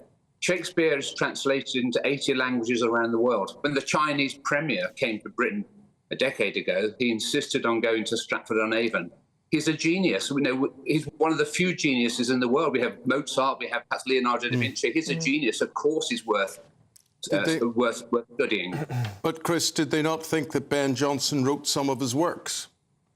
Well, that's interesting, isn't it? Some people say that. There's lots of people out there who will question who wrote the plays. What's really important, of course, it's the quality of the writing. And can I just add, I have some sympathy for my opponent in this debate, because I'm afraid he's going to have to justify something which many people will disagree with. But good luck to him. But I think we all know Shakespeare was a genius. I'm sure my let's friend hear from Ryan. Well. This is Ryan Mark Parsons, who's a former star of The Apprentice. Tell us more, Ryan. Well, I agree with the other guests. I'm not denying Shakespeare's cultural relevance and significance in history. I mean, I admire Shakespeare. But I guess in terms of his relevance, if you were to define relevance, the Oxford Dictionary says it's appropriate to the time, context and circumstances. And I think there's an argument to be had about whether Shakespeare is relevant in 2024. Let's just look at the language that he uses. It's extremely archaic. It's almost elitist, because you have to have studied his works in order to understand the plays in which he wrote. So I think there's an argument to be had in terms of that. And I approach it as well from a Gen Z point of view. I'm 23. I can't remember the last time my friends actually mentioned Shakespeare or referenced Shakespeare. I just want to tear my hair out when you say that. I mean, well, it's true. He survives for 500 years and then the Gen Zers chuck it up the wall. And you say it's not relevant. I'll yeah, just but that's give you a great list sensationalism, of some of the but what does that actually mean? You say no one mentions William Shakespeare amongst your friends. You never use the phrase, a heart of gold, breaking the ice, lying low, I wear my heart upon my sleeve. All of this is relevant in our modern language. No, it's relevant if you know that you're quoting Shakespeare and you're referring to him. He's enriched our language. The thing is, we don't know we're quoting him, therefore he's got no relevance to anything that we're doing. We certainly won't if the Gen Zers get rid of him. But what about, I mean, on that argument, what about all of the words? We're going to look into the etymology of every single word that we use and therefore say whoever came up with that word is relevant today. Find me someone who's produced as many. Chris McGovern, what would you say? He's culturally enriched our modern language, but that doesn't make him relevant? Oh, he's more relevant than ever, because what Shakespeare does is tells us about human nature. The human nature in the 16th century, or the 17th century, it was no different from today. You know, if looking at Vladimir Putin's headlines today, well, read Julius Caesar. You know, read some of those, read Macbeth. You know, Shakespeare tells us about human nature more than any other writer does. I think the fact that, you know, China and Singapore, these leading economies around the world and great education systems, they still insist on teaching Shakespeare. So it's really important that children are also stretched. Yes, the language can be difficult, but that's good, because we need to stretch children. We need to present children with things which challenge them. Don't always make life easier for children. Absolutely. No, make them stretch them a little bit. But Chris, I always love listening to you and the practicalities involved in teaching. What is it from a teacher's point of view that you think pupils get out of Shakespeare? For instance, and I'm thinking about, today we were talking about apprenticeships on the programme, and I was just wondering what way Shakespeare helps anybody find a job in life. And shouldn't there be things that are more relevant in this day and age, computer studies, etc., etc.? Absolutely. Look, our organisation, the Campaign for Real Education, has always promoted the importance of technical education, but we're also human beings. Shakespeare tells us how to be human. He tells us about ourselves. You know, you want to look at anti-Semitism, you can to some extent look at The Merchant of Venice, but though it's done in a particular way, he tells us about ourselves. He's an incredible writer, and I say he is a genius. We mustn't sideline our geniuses. Yes, but we must promote all. I'm not denying he's a genius. I'm just talking about his relevance today. And I think in a time of inclusivity and making language and culture accessible, we don't want to cut off a demographic that don't understand his works, who can't afford to watch his plays. And I think that reduces his relevance nowadays. My thing was, Chris talks about, you know, genius in the writing and things. I found as a student, by the time that was pointed out to you or that you interpreted what he was actually saying, nothing he ever writes is obvious. So therefore you think, what does that actually mean? Is this pathos? Is this happiness? Is this sadness? What is this? Well, exactly. I think a lot of these claims and this admiration is hyperbolized. And I also think as well that we're living in this time of great, everything is globalized. We should be celebrating new authors that are capturing the zeitgeist of modern audiences. We don't need to keep looking back to Shakespeare and his boring plays that we're suffering from reinterpretation fatigue, where every single play seems to be reinterpreted. I've personally had enough of it. How many versions of Romeo and Juliet do I have to suffer from where we actually say enough is enough, and I think actually allow other authors and artists and writers to come to the forefront? Ryan, really, really interesting. Ryan Mark Parsons and Christopher McGovern. Thank you both very, very much indeed. Yeah, very interesting. I can tell you which side of the fence our audience sit on this morning, and I'm afraid it's not on your side, Ryan. When you don't pronounce Generation Z correctly, what do you expect? Well, it's such an American phrase, so I'm riding my well, we'll all pronunciation. sound American and forget all about Shakespeare if the Generation Z have their way. We'll leave it there. A fascinating debate, always fun to get hot under the collar. Let us know what you think about it this morning. Lots of you already have. And coming up, we'll be talking to Paul, who'll be much less controversial.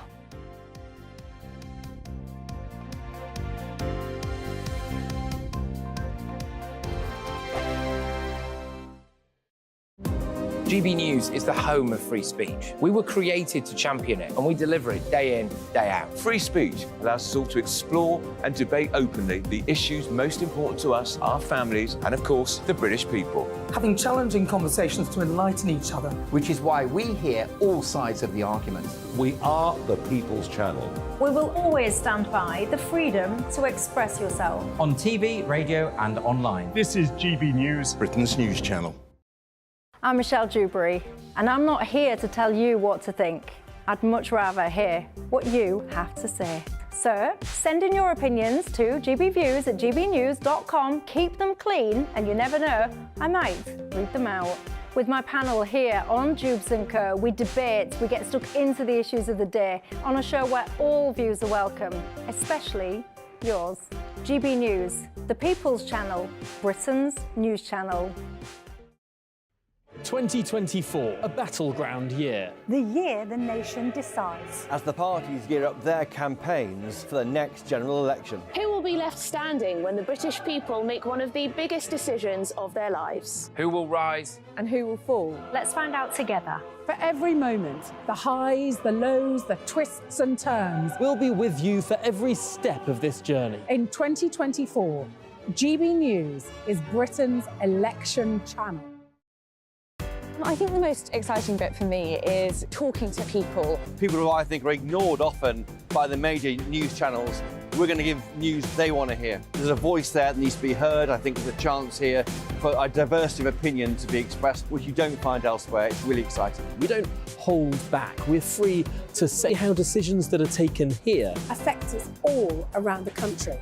Only on GB News, the People's Channel, Britain's news channel.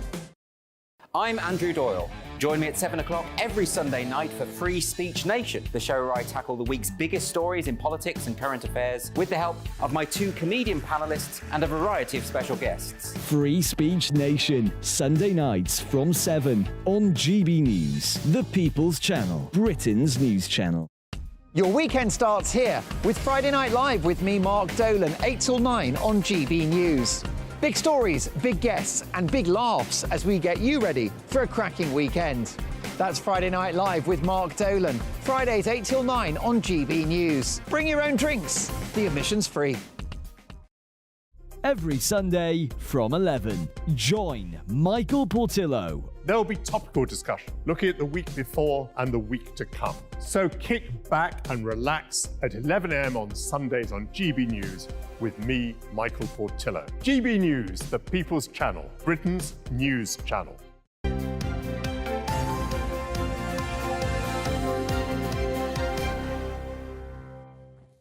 Right, as promised, Paul Coit joins us for a roundup of all the sport, and frankly, it is all about the FA Cup. It is, and the game yesterday, which Eamonn I know loved, and everybody else did, even the neutrals, that is probably the greatest FA Cup match in living memory, people are saying. I mean, it really was. It was...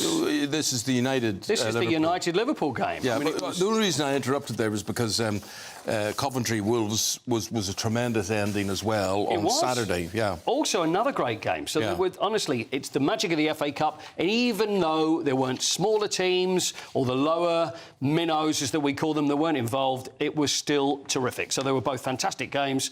Manchester United, though, interesting, though, with the sending off as well, the taking off of the shirt. What did you make of that? So Diallo there scores the winner right at the very end, overly excited, takes the shirt off, swings it around, throws it, and then because he was already on a yellow, he gets another yellow and it gets sent off. I know, thank goodness there's like only a minute left or so at that stage.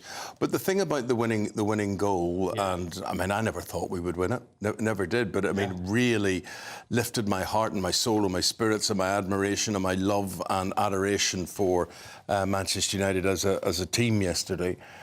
He didn't hit it straight, did he? I mean, it wasn't a lot of power. Accuracy was there. Yeah, kind of looked like he kind of scuffed it, but there was a space that was probably an inch to the left. Keeper would have had it. Inch to the right would have hit the post. It was perfect. Yeah. And it was just a fantastic game. And you know what? When you mentioned that, it sums it up, because there's people, when you support teams, or even if you're not really into football, and you think it's not really there, and then you see a game like that and the fire's ignited again. And I thought it was fantastic. Same thing about the Chelsea game as well. Mauricio Pochettino, then he was... they threw a 2-0 lead away. I know, he was getting trouble. The crowd is shouting at him. 2-2, make some changes. They're shouting they don't know what you're doing. And in the end, they might as well have been singing, well, you kind of do know what you're doing, because they ended up winning 4-2. So now the semi-final. So then it's going to be Coventry and Manchester United and Chelsea against Manchester City. And last year, Man United, Man City final. First one they'd ever been. Now it looks like it's going to be 2 on the trot, but we'll see.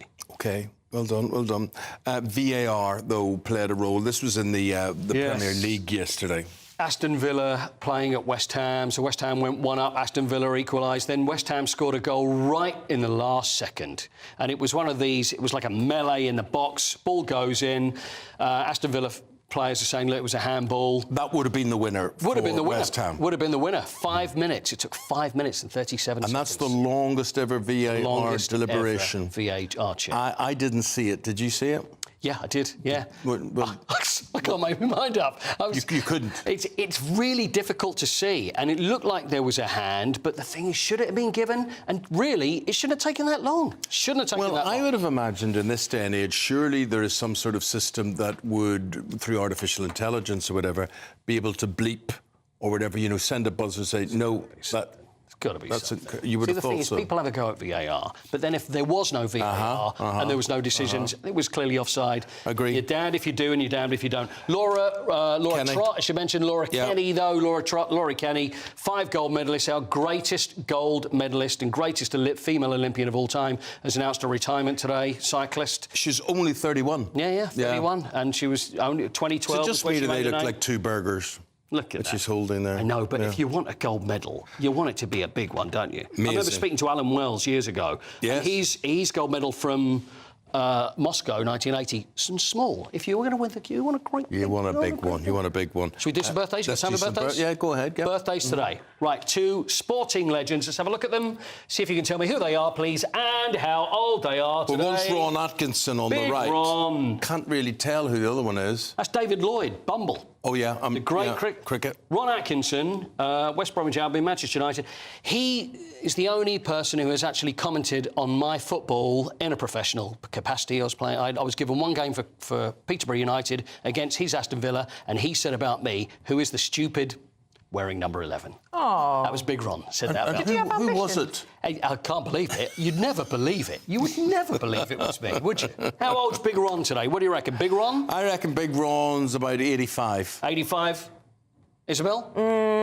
I'll go with 81. 85 is right. Oh. 85 is on the money. And what about, finally, David Lloyd, Bumble, who got his name, by the way, Bumble. Do you remember the Bumbleys with Michael Benteen? I remember Michael Beteen's potty time. I don't remember the Bumbleys, but that's where he got his name. So he said he looked like one of the Bumbleys. So, OK. 76. I'd say about 90.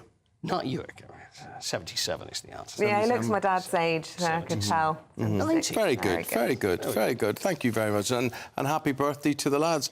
I always remember the reason probably why Ron is in my mind, when I was 19 and I was working on the sports desk at Ulster Television, he was big friends with my mentor, Jackie Fullerton, there, and they used to phone up all the time. I used to think this was amazing. The manager of Manchester United would phone my mate across the desk from me, you know? Wow. Incredible. friend of mine was about to be signed by Ron Atkinson for West Bromwich Albion. And he sat over the table and he was about to be signed, and then he pulled out a gold toothpick.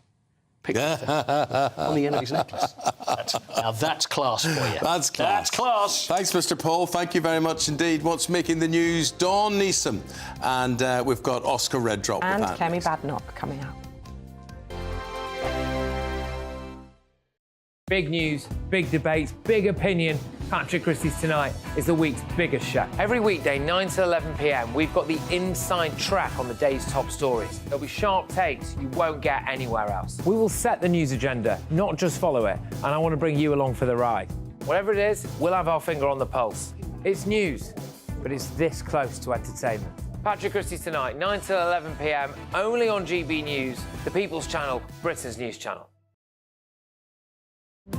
GB News is the home of free speech. We were created to champion it, and we deliver it day in, day out. Free speech allows us all to explore and debate openly the issues most important to us, our families, and of course, the British people. Having challenging conversations to enlighten each other. Which is why we hear all sides of the argument. We are the People's Channel. We will always stand by the freedom to express yourself. On TV, radio, and online. This is GB News, Britain's news channel.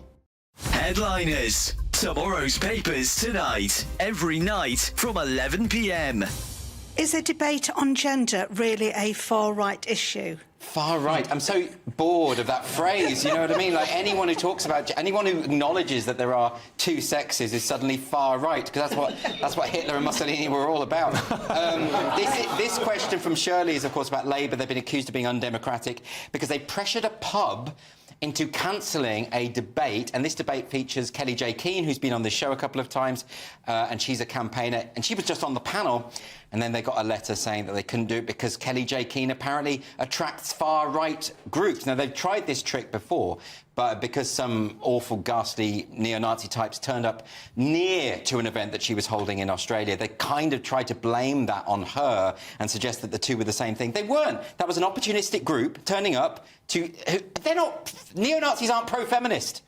They're not pro an event called Let Women Speak. That's just ridiculous. New Zealand's TV blurred her touching her zip because they said that her touching her zip was a far-right dog whistle because she's making that symbol. Yeah, but she wasn't making the symbol, she was just adjusting a zip. Yeah, and also, this isn't a far-right symbol. I mean, that was incredible because she obviously wasn't making that symbol anyway. She was just adjusting a top. But this New Zealand news channel blurred out the hand so that they could pretend that it was some horrible ghastly... Yeah. I mean, this is she's talked about having voted Labour in the past. She's so not far right. But also, even if she were right-wing, which she isn't, why would they be banning a panel where there's a discussion about one of the most important issues of our day? What are Labour playing at here? They're anti-democratic, aren't they? They're just kind of playing whack-a-mole with things they don't like. I think maybe I'll write to the pub and say I do want to see Kelly J. Keane there. Yeah, but they won't listen to you well, if you no, say that, will they? Because you've got the unfashionable opinion, Chris. Well, and the unfashionable workplace.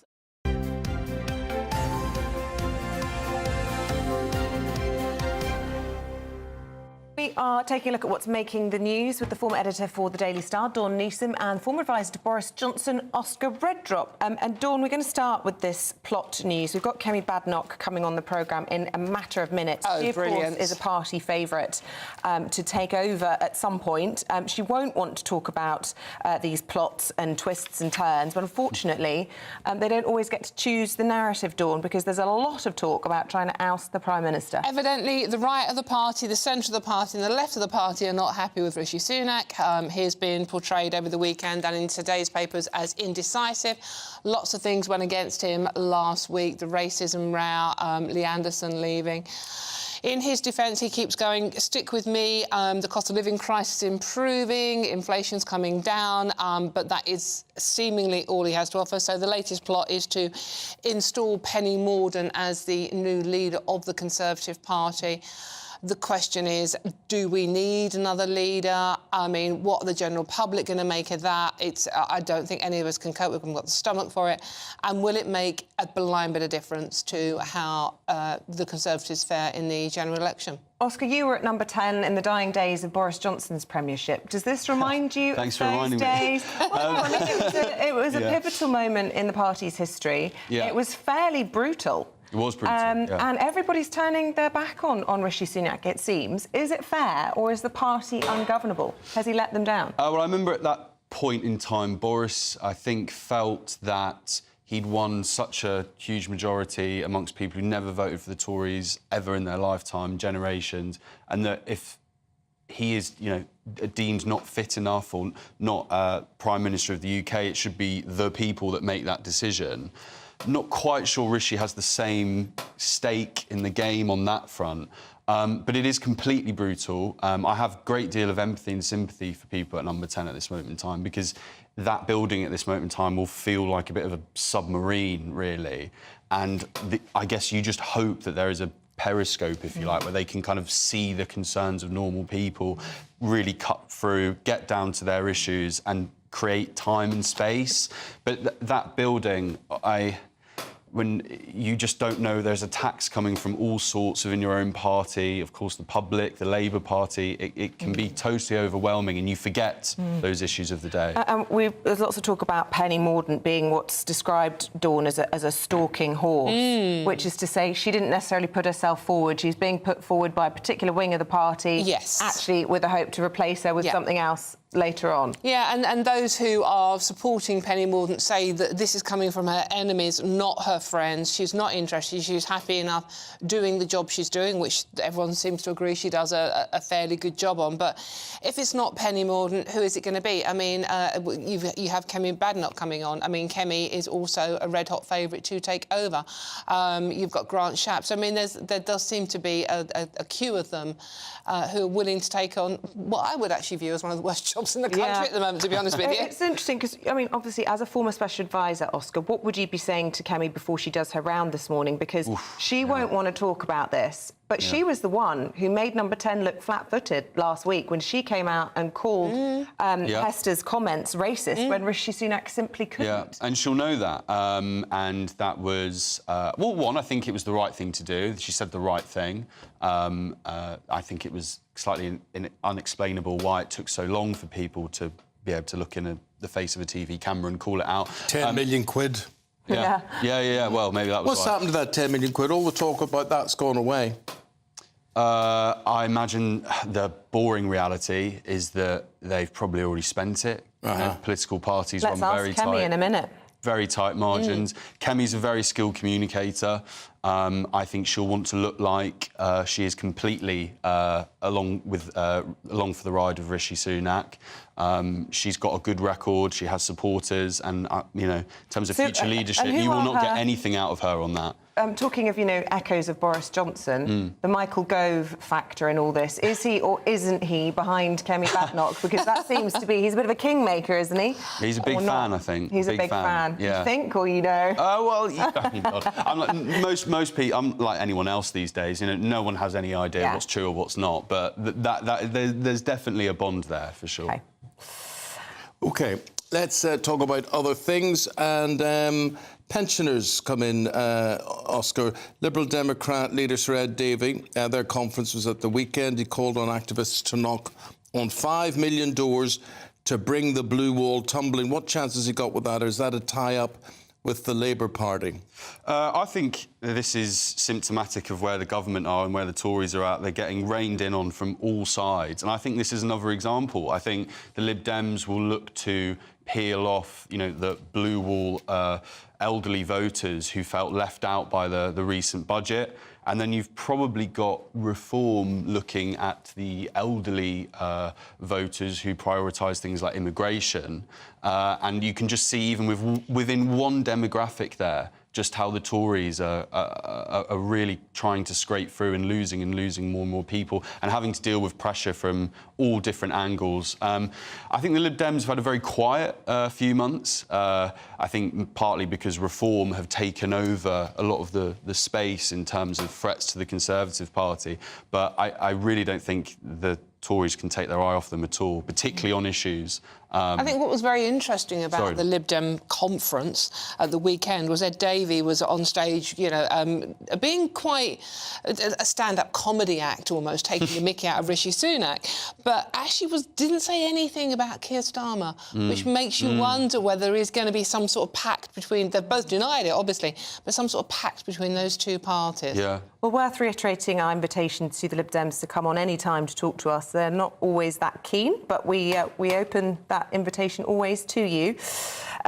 Whilst we've got you, Dawn, let's talk about what's going on in synagogues during Ramadan, and this is all in a bid to try and calm down escalating tensions. I love this story, Isabel. It's in the Times, and it's it goes in on the Aliyah Synagogue. I hope I'm pronouncing that right, in northwest London, where Rabbi Hannah Kingston and the local Eamonn, Saba Ahmedi, get together, and they do sort of like at the end of the day of fasting for Muslims, they have a meal, and the synagogue are hosting that. So it's getting the local Jewish and the local Muslim communities together to share this meal and to discuss their differences, but also to discuss what brings them together. And it's just a really nice story about how, you know, we're all human beings at the end of the day, and it's just a positive thing in so much hatred, and we've seen... Well, OK, if I just play devil's advocate, the ones they're going to sit down and break bread with are not the ones who are firing petrol bombs through the windows of synagogues. No, of course they're not, Eamonn, but it's a start. That's all we can do, isn't it? It's a start. And it's not just a synagogue. There's a synagogue in Birmingham as well. I mean, the one in northwest London has been doing it for 10 years, to be fair, but it just takes on more poignancy at the moment. But it's like, it's sharing that meal together. And food for thought. You know, it might inspire others and they may not sit down together, but it might make them think about things. We're going to take a little pause in the paper review because we do have Kemi Badnoch coming our way shortly. We'll see you in just a few minutes. You won't want to miss it. There's still time to win our giveaway packed with seasonal essentials. First, there's an incredible £12,345 in tax-free cash to be won. Cash to make your bank account bloom. Plus a spring shopping spree with £500 in shopping vouchers to spend in the store of your choice. And finally, a garden gadget package, including a handheld games console, a portable smart speaker and a pizza oven. For another chance to win the vouchers, the treats and £12,345 in tax-free cash, text GBWIN to 84902. Text costs £2 plus one standard network rate message, or post your name and number to GB03 PO Box 8690 Derby DE1 9TT. UK only. Entrance must be 18 or over. Lines close at 5 p.m. on Friday the 29th of March. Full terms and privacy notice at gbnews.com/win. Please check the closing time if watching or listening on demand. Good luck. This is GB News, Britain's news channel. Now, I'm sure you have seen this video that went viral this week, and if you haven't, well, I think you're going to enjoy it. This is a firefighter leaning on a fence whilst watching a trapped driving instructor's car sink in 4 feet of floodwater. Looks very comfortable there, doesn't he? Just leaning against the fence. Just chilling, just relaxing. There were in fact two Essex fire and rescue crews, an ambulance and a police car parked near the sinking vehicle, but they wouldn't enter the water because they had to wait for specialist crews who were trained for the water depth. Well, two people who weren't going to sit back and watch were these two, Jack and Danielle Price, who took it upon themselves to rescue the submerged driver. And Danielle joins us now. Very good morning to you, Danielle, and you are a hero, an absolute hero. What happened in this video? Make sense of it for us. So we were filming in the area for our YouTube channel, and we've seen the fire brigade come through. I was actually out at 5 o'clock in the morning with my husband, Jamie. We know it always happens there, as you can see, and it was clear. We've seen the fire brigade come through, we've followed them, and they're just standing around as if nothing's happened. In the clip, it says he's fine, he's on his phone, and then sort of walked away. But what they failed to realise is when my partner actually opened the door, as you can hear, he's on the phone to the emergency crew in panic, thinking he's going to sink. So we could not just sit there and watch. He's absolutely terrified. Yeah, poor bloke. Well done you. Do you reckon this is health and safety gone mad? It is, because although I do sympathise with them, they are so red taped, but surely sort of common sense has to kick in as open the door. We've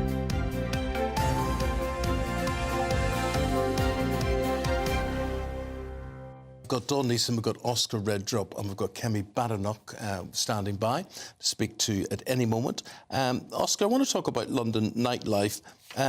So basically, London sort of closes up by 11 o'clock of an evening, I'm told. Yeah, absolutely. The Times did a brilliant story today where they interviewed just people on the street, actually, just tourists, people coming who, you know, working here for a few months, and they were completely shocked by, because in your head you kind of go New York, London, Paris, so much to do, culture, drinking, nights out, exploring, all these amazing stuff. And the people they interviewed said, yeah, I can't get a drink past 10, we're probably just going to go back to the hotel, complete damp squib. And I know with all the stories we talk about on shows like this, it's probably quite low down in terms of priorities. But ultimately, you know, it's terribly sad. You know, I don't know. The only thing I'm going to say, Oscar, about that is I remember 15 so years ago being in New York, and I was there for a week, and we were filming, so the hours were a bit funny and things. New York closes up. The city that never sleeps is a lot of nonsense. Is it a myth? Yeah. Oh, so I've just been bought hook, line, and sinker. Honestly, to try and get a drink, to try and get something to eat somewhere, to try and get shade in from the street and from the wind and cold was very, very difficult. So I just wonder, but I do accept even outside 11 o'clock, you know, before 11 o'clock or whatever, it is difficult to get staff. And the amount of people that say to me, whether it's Belfast or whether it's London, it's really, really hard to hire people. It is getting the staff, isn't it? I've got a mate who runs a pub in London, and he finds it incredibly difficult to get staff. And the other issue he has is where he hires someone, they just don't bother turning up for work. I just don't get it. They have no respect for the job. When I was that age, I used to sit and look and think, right, OK, I was a student and whatever, but I think, I'm going to get, you know, whatever, 10 quid for doing that. I'm going to get 6 quid for that. I'm going to do this. And that would drive me on, you know, and I would work all over the place. And, you know, what do people do for money nowadays? Do they not need it? Or is it the bank of mum and dad? Bank of mum and dad? I expect, I don't know. I didn't want to say I say what people don't want to say. I didn't want to say it, but yeah, I think there is quite a lot of that. Let's talk about body cams, not in that sense. Let's talk about English heritage. They're giving these to their staff to protect from abusive visitors. Well, this What's the world come to? You know, I picked exactly that, Isabel. I picked this story because it's like, you know, you say, you know, if it is, well, we're both West Ham fans, a West Ham Spurs match, you expect people wearing body cams, expecting trouble. But Stonehenge, a stately house, English Heritage are testing body-worn cameras to protect staff from abusive visitors. I mean, who the hell goes to Stonehenge, thinks about beating up a staff member and then spray painting their name on the stones? It's just a sign of where we are in the world now, or certainly in this country. We have no respect for anything. Well, punishments aren't hard enough. That's the thing, isn't it? You know? I mean, people just get away with that. Could you ever imagine in public with witnesses being able to spray paint on something or smash a window or whatever? No, it just wouldn't. A, it wouldn't enter my head, and B, when I was a kid, I'd gone home and got a blooming good hiding from my mum and dad. But there's no respect for anything or anyone anymore, is there? That's the thing. I remember during the riots in Belfast, our local petrol station was blown up, and there was debris everywhere and whatever. And me and my brother Brian, everybody was looting the place. And we thought, we're going to do this. We were about 10 years you look quite excited. We thought, we went in and got... It wasn't like those days where shops, where petrol station shops would sell everything, you know, anything and everything. But so we picking up spark plugs and fan belts, useless things. Anyway, we bring them home and whatever. Next minute, 2 whacks across the back of the head from my dad, who then told us... told us to take it back. And we're going, but we'll be caught bringing it back. We'll be caught. And we had to bring it back, and that was it. So there was no profit in crime for us there. Well, I mean, we're just letting people get away with stuff now. I mean, shoplifting these days, through the roof, you just walk in, walk out with what you want, no one does anything. OK, got to do something to you guys now. Dawn and Oscar, thank you very much indeed. We're a little bit up in the air as regards what's happening political-wise, but we'll be back with who knows what after this. In fact, we're going to crack straight on with the headlines for the 9 o'clock because you are watching Breakfast with Eamonn and Isabel. And our top story this morning, an embattled Prime Minister is urging colleagues to stick with him as leadership rumours are failing to disappear. We are just holding on at the moment for the Business and Trade Secretary, that is Kemi Badenoch, a favourite to be leader of the party. Putin claims victory in an election slammed by the international community as neither free nor fair, as he warns protests during elections will be punished. The Princess of Wales has been spotted out and about in public for the first time since surgery. We'll be speaking to royal biographer Angela Levin shortly. Good morning. It's the spring equinox this week, but will the weather get the message? Find out in a little bit.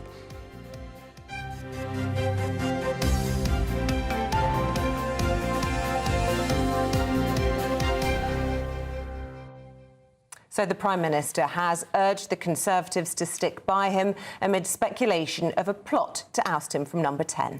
Now, all of this following speculation over the weekend that some Conservatives are attempting to use Penny Mordaunt, the Leader of the House, as a so-called stalking horse to trigger a leadership race.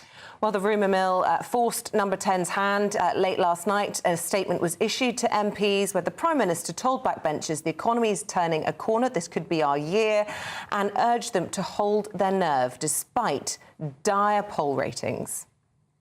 Let's go to our political editor, Christopher Hope, on this one. Anybody breaking ranks, Christopher? We're getting any further news on this, who the runners, who the riders are, or has Penny Mordaunt been saying anything? Morning, Eamonn. Morning, Isabel. No, not yet, but it looks like another difficult week for the Prime Minister. In terms of the rebels, they're being quite quiet. What I've been able to glean today, just calling round people I know what's going on. There could be 6 letters may have gone into the PM, about the PM, and no conference letters to Graham Brady over the weekend. One rebel told me as many as 40 could now be lodged in the safe of Graham Brady, the chairman of the 1922 committee. What that means is if it goes more than 53, we could have a letter of a vote of no confidence in Rishi Sunak if that happens. Goodness me. So we're very close to that threshold if that MP is correct. Of course, it's all shrouded in secrecy, so we never truly know that number. But I think the rumour mill whirring after that very brief meeting with the 1922 committee last week and the one with Sir Graham Brady as well. What about all of this surrounding Penny Mordaunt? I mean, have we heard from her? Because she's being used, is she, by a wing of the party to try and sort of force a leadership election, but actually she hasn't been consulted on this, and actually could it pave the way for Suella Braverman? We've seen Grant Shapps on manoeuvres as well, lots of people saying this might be his moment. It's a brutal game, isn't it, politics? Well, it really is. I mean, Penny Mordaunt, her problem is that the base don't really like her in the same way as they like maybe a Liz Truss. But amongst MPs, while her views on sort of culture wars areas such as trans rights may be full foul of the base of the party, she is feared by Labour. Labour think she's the problem for them if she wins. There's one idea out there as well, Eamonn, a kind of contract with Britain idea. Newt Gingrich did something similar in the early 90s. The idea being that you replace Sunak with Mordaunt, and then 100 days later you have a general election. All this is just chat, though. This is not what Kemi Badenoch will talk about with you shortly on the channel, and it's not what the PM will talk about in his speech in Coventry shortly before 10:30 on this channel. They want to get on with the business of governing. Today we'll have the Rwanda bill is back in the Commons. 10 amendments should be voted down from the House of Lords. It goes back there on Wednesday. That could get royal assent this week. We might have some better economic news. What the government wants to do is stick to delivering for the people and forget all this noises off. The problem is that the noises off is getting more and more noisy. Everything the PM has tried to do so far, according to one MP I spoke to today, hasn't worked. The autumn statement, the conference speech, the King's speech, the budget, all have been a flop, this person said. And this person doesn't know what's going on normally. He thinks that Mrs Sunak has got a 50-50 chance of getting to a November election. So it's tight, it's difficult, but I'm sure Kemi Badenoch will want to change the subject onto the economy. Well, let's find out. Yeah. Thanks very much indeed, Chris. We're now joined by the said person, the Secretary of State for Business and Trade, Kemi Badenoch. Ms Badenoch, very good to talk to you. Nice to see you. So would you vote for Penny Mordaunt? I'm not even entertaining these silly speculation questions. It's all a distraction. Just indulge me. It's all a distraction. We like a bit of distraction. I'm here in Coventry with... No, I don't, because it's not what the voters want, and then they think we're not doing our work because they don't hear about the fantastic things that we're doing. They want to know why you're all knifing each other in the back, why you're all stabbing each other.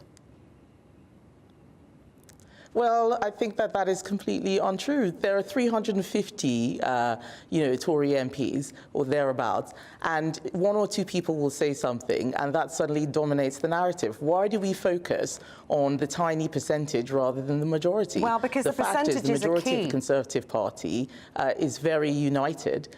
And one of the things that I think is really important is that we don't let disagreements, which happens across politics all the time. It's what we do. We have disagreements. That's why you put us in a different place to hash it out. We should not let disagreements turn into speculation about existential issues of the party. And I think that it's really important that people like me continue to tell the public about the jobs that we are doing and how we are making their lives better. And that's what I'm here to do today. You talk about disagreements, yet you are united, so united that you've seen the first defection away from the party, a huge row about racism last week. It fell to you to make number 10 look incredibly flat-footed on that issue, and you want to get on with the business of governing, but unfortunately it feels, from a layperson's perspective, people looking in, and let me tell you, the GB News inbox, that's not possible at the moment, that everything's being derailed by the unforeseeable. I think that it is fair that lots of people will be writing in about what happened with Lee Anderson. He didn't defect from the Conservative Party. He was an independent. He had lost the whip, and people may have different views about that. But one of the things that we need to point out is that this is still a minority. We need to focus on what the large proportion of the party are doing. We're not losing votes. We are voting. We're voting together. We're getting our legislation through. Where we have different views on legislation, we have those discussions in Parliament, and we are working for the people of the UK. But we know that things have been challenging. I'm not going to pretend that they haven't. Inflation has been very high. There's been difficulties with cost of living. And what I'm here to do is talk about how we as a government are working to make that better. A lot of people in this country, actually the majority of people, work for small to medium-sized businesses, and that's why we've set up this Northern Powerhouse Fund for businesses in the Northeast on this occasion to provide access to finance. We're doing that in lots of ways. Self-employed people have had national insurance contribution changes, which should help them. We're creating more apprentices, making sure that they're fully funded for small business. That's what really matters to people. How do we make your lives better? That's what I'm here to do and here to talk about. Yes, of course, there will always be drama back in Westminster, but there's nothing that we should allow distract us from the business of being in government. And Secretary of State, that's a good thing, and I think people would recognise talking about real subjects, real issues that affect real lives. And last week, for instance, it took you to call out the Hester situation as regards racism. And I think if there is a criticism to be levelled at the Prime Minister, it is often that he's obsessed with interest rates, for instance, inflation, but not talking about the potholes, the schools that are crumbling, the lack of dentists around the country. You know, I could go on and on here. But he seems to be distant from what really is affecting people in their day-to-day lives. No, he is very, very concerned about what is happening. You know, you talked about dentists, for instance. Last week, we had a dental plan, which we've funded with about 200 million to make sure that people are able to get those dental places. But, you know, talking about interest rates and inflation is important because that's what's going to have an impact on mortgage rates. That's what's going to make sure that we've got enough money to give to councils so that they can fix the potholes. He's talking about the fundamentals, and all of us as cabinet ministers, remember, we are a team, we are a big team. He's not the only person who has to go out and do everything. That's why people like me are out here this morning talking about the work that we're doing. And it's also really important when you think about the local elections that are coming up in a few weeks' time, that all of those councillors out there who've been working hard for their communities don't end up getting votes because of, or not getting votes, whatever the case may be, because of what's happening nationally rather than what's happening locally. Look at someone like Andy Street, for instance. I'm here in Coventry. He's done an amazing job here. So much money is coming into the West Midlands. Investment has gone up by 40%. I'm out here, I can see car factories, what's going on with electric vehicles, the auto sector. Jaguar Land Rover is here. He's done a great job. And I really want people to know that there are Conservatives up and down the country doing that every day for them. But the message just isn't getting through. And I feel for you. I feel for the government who are trying to do this job. And there is good news out there. We saw these positive GDP figures last month. We're expecting positive inflation figures. That is all fair and that is all true. But that message is not getting through. You only have to look at the poll that was published in the Mail on Sunday yesterday predicting a huge Labour majority, 250 seats. And I go back to the GB News viewers because they are going to be so key in this election coming up. Rob, normally I'd say no to another leadership contest this close to the next election. However, it is possibly only Penny Mordaunt that could hopefully try and keep out Labour. Martin, Rishi has gone very weak in the last 12 months, and as a long-time Tory, I find my loyalty disappearing very quickly. I believe that a new leader is a priority, and I feel that Kemi would halt the massive decline in the Tory vote. That is the conversation that's going on. We're hearing a speech from the Prime Minister today, but I put it to you this evening, they won't be talking about what he says. They'll be talking about whether or not he can survive this, and he is in trouble. Well, I will then counter that with many of the messages that come into my inbox, which tell me that people are not interested in yet another change of leader. They want to hear about how we are making their lives better. And, you know, I know that the polls are showing us being quite far behind, but what I would say is that the election that I came in to Parliament on in 2017, the polls were showing Conservatives 20 points ahead. Theresa May was going to win this magnificent landslide election, and it all changed in a few weeks during that election. A poll is just a snapshot of what is happening today. It is not what is happening, it's what's going to happen on election day. I think it is important that everybody gets behind the Prime Minister, just like I am, supporting him and helping to deliver for the country. Secretary of State, there is just one big problem. You're in Coventry today. That'll be the most depressing place in England today. I'm just, between you and me, I'm telling you, and I wonder, do you know why? Because they've just drawn Manchester United in the FA Cup semi-finals. So there's just going to be a lot of people crying into their soup and tea and everything today. I just leave that thought with you. Just be careful with them today. Be sensitive with them. I'm sure they'll be very excited and looking to defeat Manchester United at the FA Cup when the time comes. But right now, everyone in Coventry is quite happy, I can assure you. Thank you very much indeed. Lovely talking to you. Thank you. Well, let's get reaction from our GB News political editor, Christopher Hope. As predicted, wanting to focus on governing there, Christopher, not having a bar of it.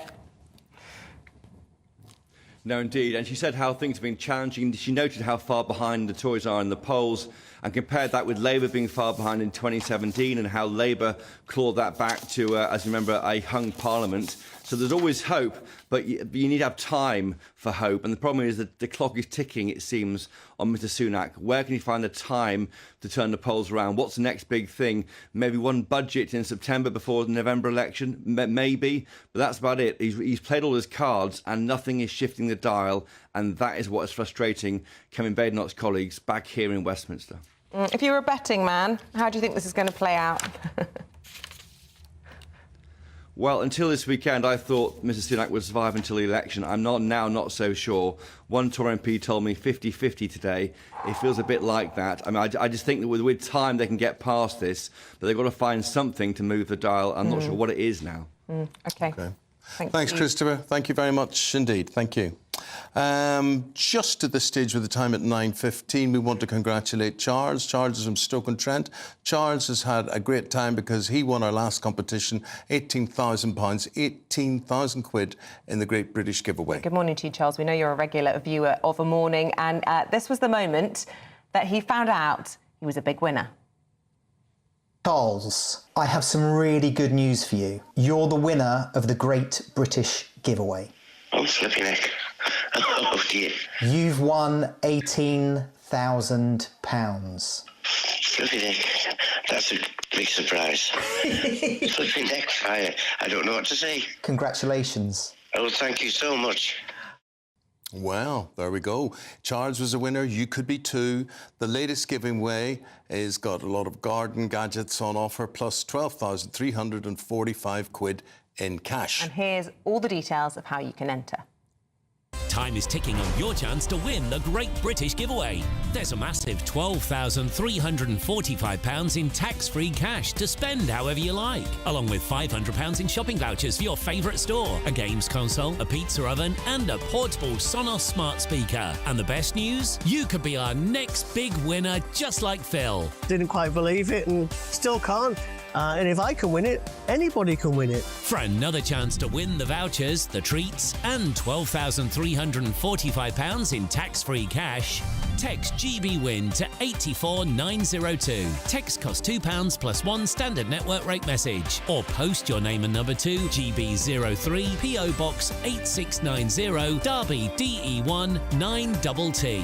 UK only. Entrance must be 18 or over. Lines close at 5 p.m. on Friday the 29th of March. Full terms and privacy notice at gbnews.com/win. Please check the closing time if watching or listening on demand. Good luck. Good luck. No luck about our next guest, top royal biographer Angela Levin, talking about Kate, the Princess of Wales. Apparently she's been out and about, but where? What was she doing? We'll tell you right after this.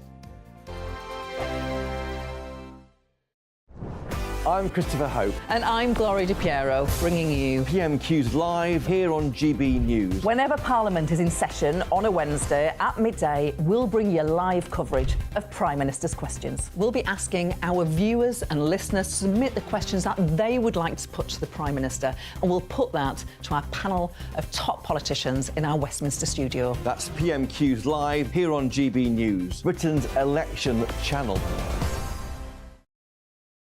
I think the most exciting bit for me is talking to people. People who I think are ignored often by the major news channels. We're going to give news they want to hear. There's a voice there that needs to be heard. I think there's a chance here for a diversity of opinion to be expressed, which you don't find elsewhere. It's really exciting. We don't hold back. We're free to say how decisions that are taken here affect us all around the country. Only on GB News, the People's Channel, Britain's news channel. Headliners. Tomorrow's papers tonight. Every night from 11 p.m. Welcome back to Headliners. And Paul, we're going to get straight into Monday's mail for some good old-fashioned, traditional male breastfeeding. Yeah. To answer the question, what is the latest woke hell, Josh? Row as hospitals say hormone-filled milk from trans women who were born male is just as good for a baby as the real thing. It's possible for men, if they pump themselves full of estrogen, to grow larger breast tissue, and they often do. If or you just eat lots of burgers. Exhibit A. And once you've done that, it is actually then possible to express or lactate a liquid. Okay. If to that liquid you then add another load of pills, medication, chemicals, whatever, that lactation juice can be fed to a baby. We don't really... This is not for the sake of the baby. The baby has no benefits from this whatsoever. The studies are very weak on it. It's a bit worrying because, you know, when hospitals started indulging in homeopathy and having, the NHS had homeopathic hospitals, that was worrying because they're supposed to be a trusted authority. And before saying something like this, there should be an awful lot of study done. I want to shame this hospital. This is whether it's necessary. University Hospital Sussex NHS Foundation Trust. That's who it is. And they have written one of the stupidest sentences I have read aloud in the 2 years that I've been privileged to do this show. It says, the term human milk is meant to be neutral and not gender biased. Yep. Wow. Yep. That's incredible. Yep. Oh, my God, we're laughing at you. I mean, and as someone says here, babies are not props. And that's the scary thing. And when we're not focusing primarily on the health of a baby. No, but the feeling of a person doing it rather than... It's a bit of an odd way to go, isn't it? So...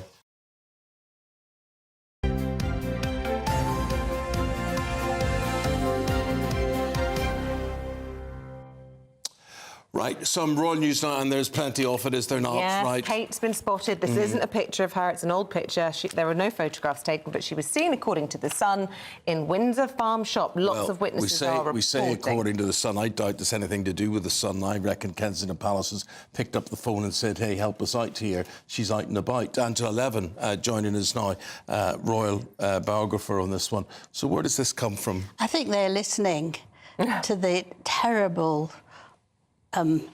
absolutely massive amount of rudeness and saying the whole royal family can't operate and, you know, it's disgraceful and she's changed her face and she doesn't want to do it and they're having a divorce. All that nonsense. And so she's made herself come and be, like she did on Mother's Day with a picture which actually went a bit haywire, but she's come and she wants people to see her now.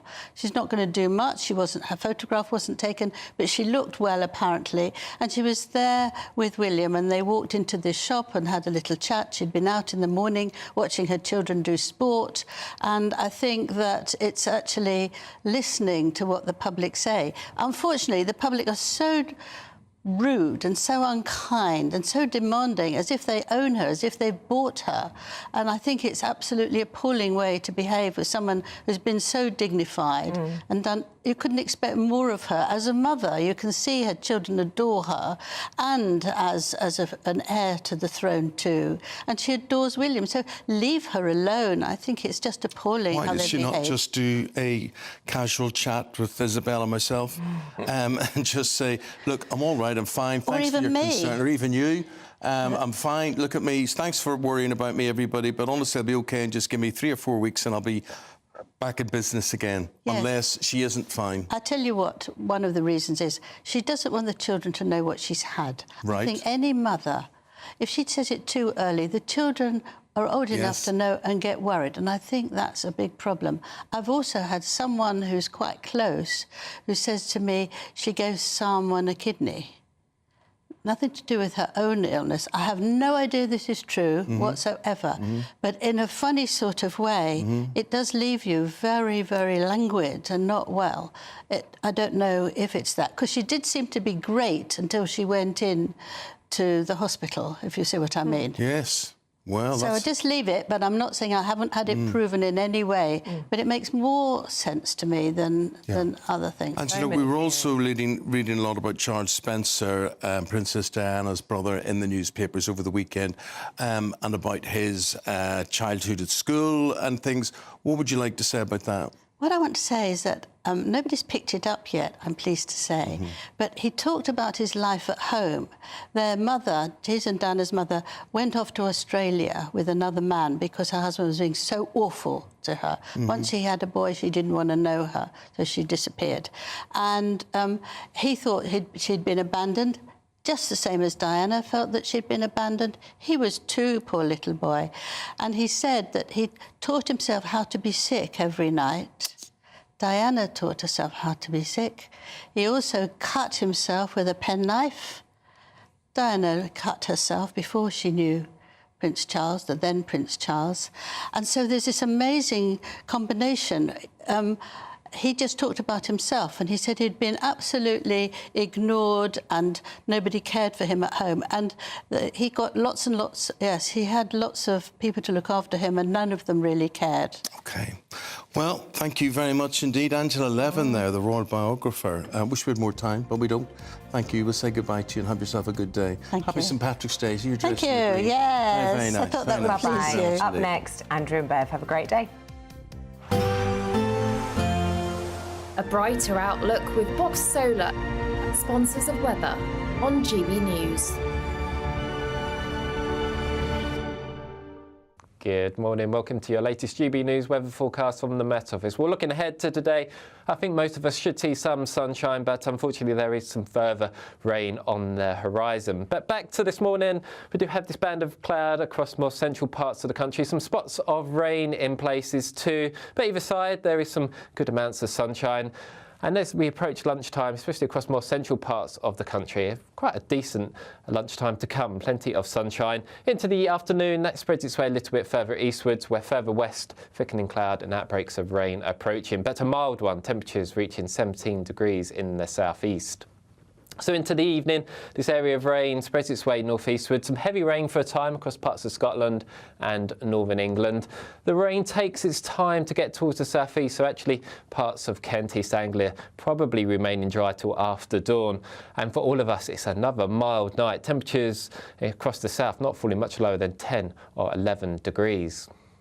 So we do start Tuesday off on a rather grey and damp note for most of us. Still some rain working its way eastwards across the country. It does improve a little bit across parts of Northern Ireland and Scotland as the day goes on. Mixture of some bright spells and showers here. That may well transfer its way towards Northern England as the afternoon goes on.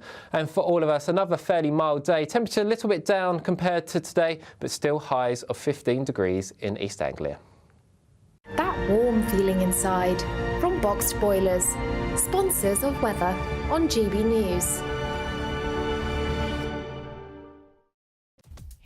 Very good morning. It's almost time for our show. Penny Mordaunt, is she the saviour of the Conservative Party? She'd be the fourth Tory leader since the last general election. Are they completely mad? The woman who calls pregnant people, not women. And also, did you have the hassle over the weekend of not being able to do any shopping in Sainsbury's and Tesco's? Guess what they insisted upon? Cash. That and more.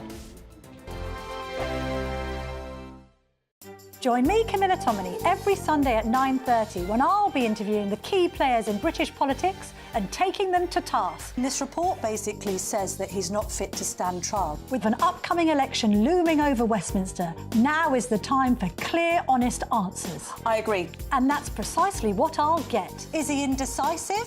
Incompetent? That's the Camilla Tominey Show at 9:30 every Sunday on GB News, the People's Channel, Britain's election channel. I'm Michelle Dewberry, and I'm not here to tell you what to think. I'd much rather hear what you have to say. So, send in your opinions to gbviews@gbnews.com. Keep them clean, and you never know, I might read them out. With my panel here on Jubes & Co, we debate, we get stuck into the issues of the day on a show where all views are welcome, especially yours. GB News, the People's Channel, Britain's news channel. Nana Queer, weekends from 3 p.m. Should we put tobacco-style warnings on ultra-processed foods? Boris Johnson is calling on the government to do this. In this Daily Mail column, the former Prime Minister says that people don't know what they're feeding their families and there's too many extra ingredients. That's why I'm asking, should we put tobacco-style warnings on ultra-processed food? Well, joining me now to discuss, Steve Miller, former presenter of Fat Families, Helena Davidson, campaigner and policy expert at the Vegan Society. Right, so